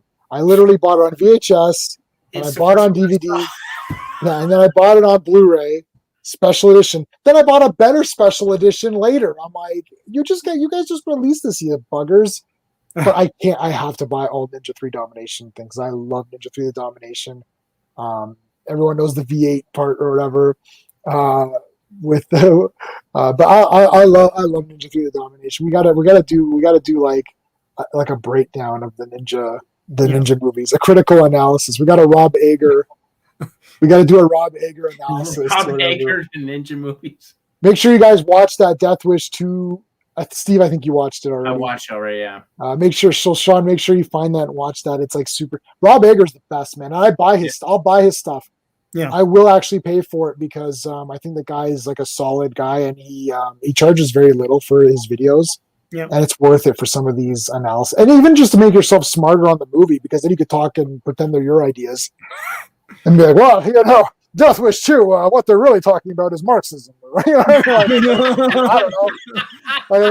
It's like, yeah, I'm rewatching them like for the thing for Owen's thing, and I'm on 3 now. I have to watch 4 and 5. I saw them like just a few years ago, but I have to reacquaint myself. But yeah, 2. I forgot about that dude that goes like, oh no, that guy from part 2. Yeah. It's like that's the only thing I know him by, And when he sees him and he thinks back to him, that's the part that he remembers. He remembers, like yeah, that guy. I need that too. I have it.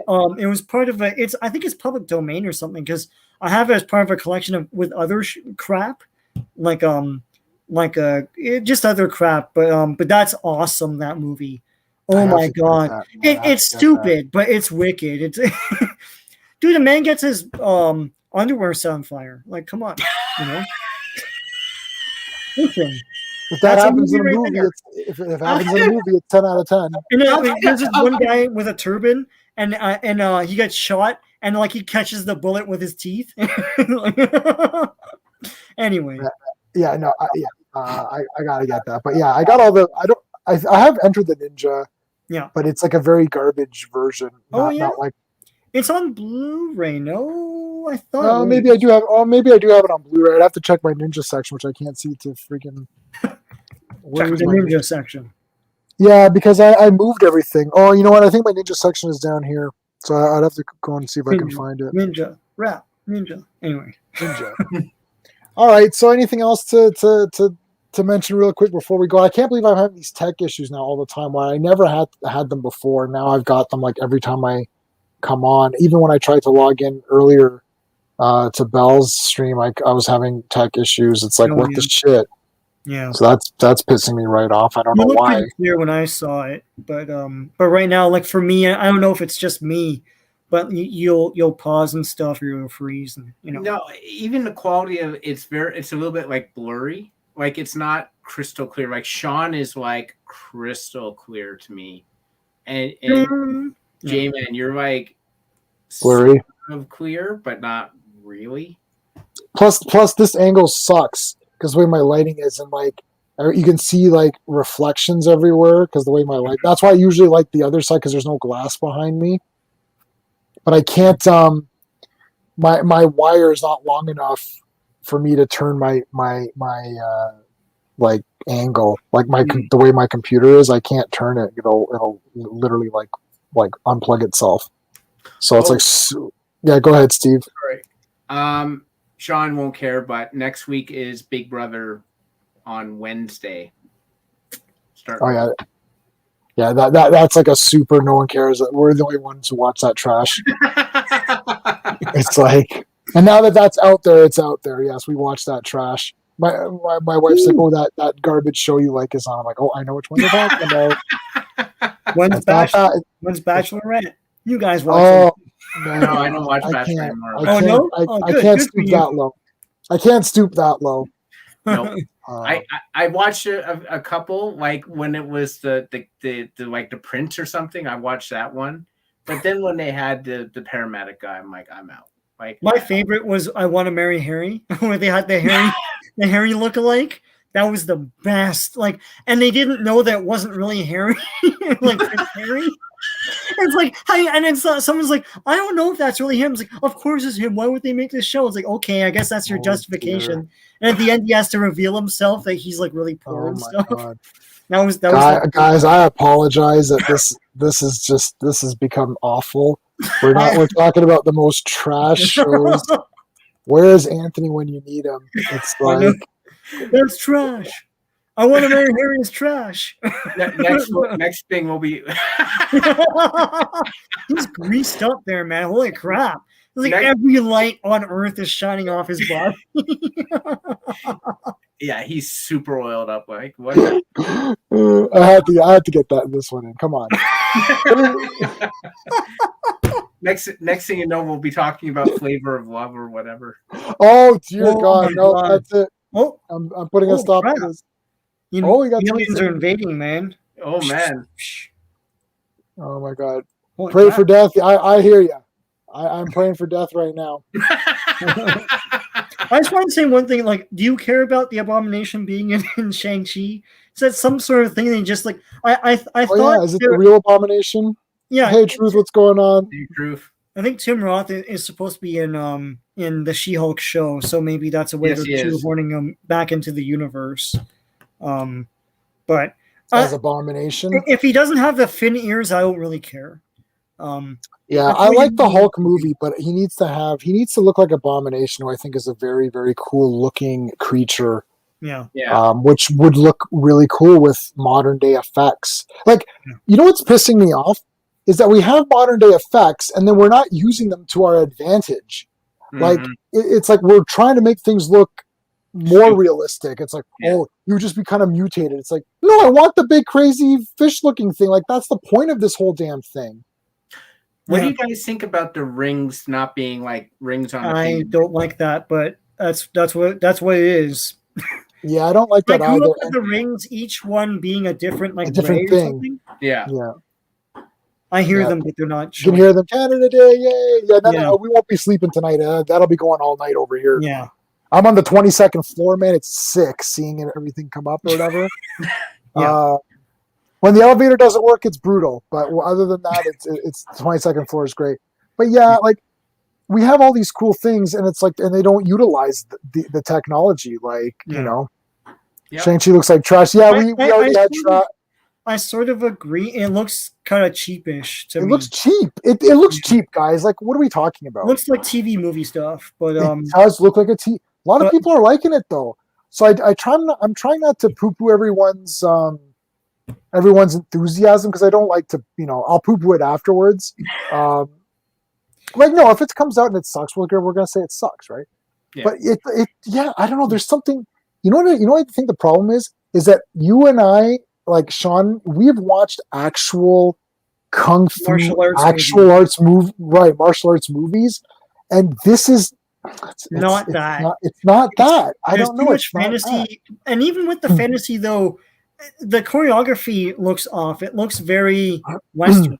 I think part of the problem is insurance companies and stuff. You can't do what they do, and plus, like they have mega like if you look at the 90s stuff like Savior of the Souls and all that, there's like long shots where very skilled professionals are kicking the crap out of each other, and the choreography is fantastic, and you're like, oh my god, you're dodging with them, and that's not any of these trailers. Like they don't show anything to that level. I think the fighting in freaking Snake Eyes looks better than Shang-Chi. And Shang-Chi's supposed to be a martial arts expert. So yeah, and Snake Eyes is a trash concept because of other reasons. Yeah. But I don't know what the fighting's going to be like. We'll see. Like that sword fight that they show all the time for the Snake Eyes trailer. It's all right. Yeah.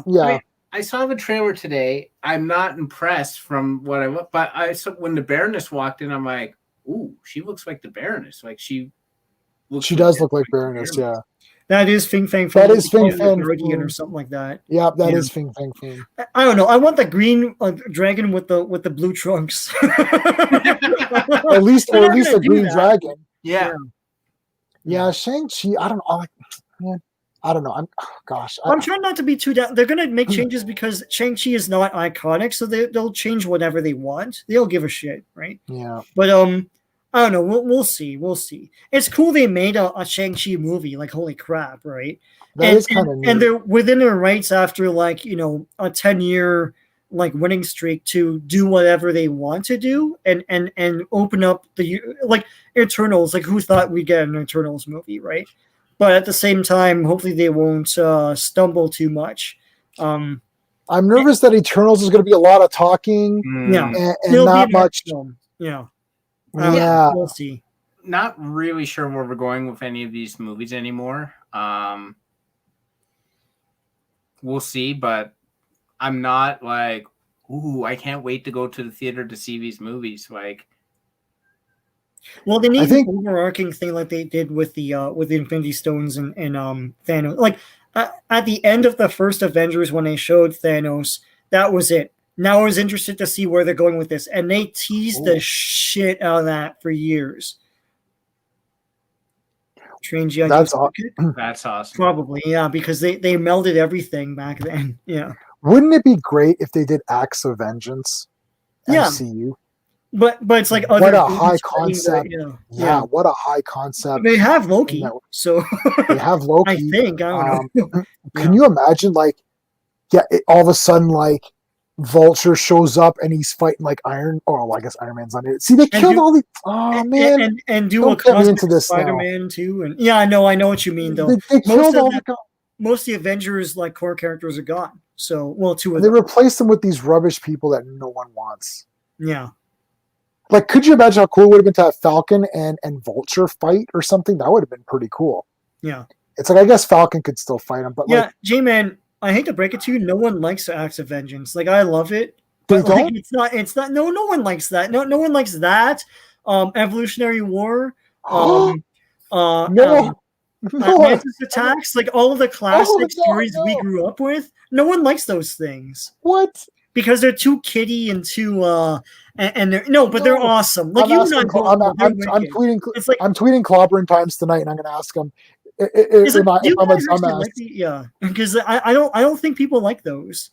Oh, really? Because when they released the omnibuses and their like reviews, people were like, well, it was a different time. The stories were cheesier. You know, What? it's like they're basically not like today's stories. Well, today's stories kind of suck, and people have to like act out of character in order for the author to prove a point, right? Yeah, like Civil War and all that, right? I've been seeing those comments too. Not with comments with movie. Like I was looking at 5 Element Ninjas today. Yeah. And there was a review. What's the definition of awesome? That like 1 star. It's like, oh, it was a different time, and I'm like, but that doesn't mean it's bad. What do you mean? Like this is the problem I have with today's people in general is they're reviewing everything from today's lens viewpoint, and do that. Like that is the logical fallacy we keep running into is you can't keep doing that. It was a different time. It was a different place. It was a different mindset. These guys didn't have, computers that could do CGI. So they did practical effects. Well, you use whatever's in the budget and all that. Like people just looking at things today, like I could look at Charlie Chaplin and saying, oh, these are all black and white and there's no sound. So screw all of them. They're stupid. Why would he make these movies? Why didn't he wait 100 years to make them in color with CGI? Yeah. Amazing movie. Yeah. Other than 5 Deadly Venoms for me. Yeah. I like 5 Deadly Venoms. Hello. I like both. Hello. They're awesome. But yeah, oh man. Watch Savior of the Soul. Yeah. Part 1. Part 2 became silliness. But part 1 was ridiculous. 2's cool.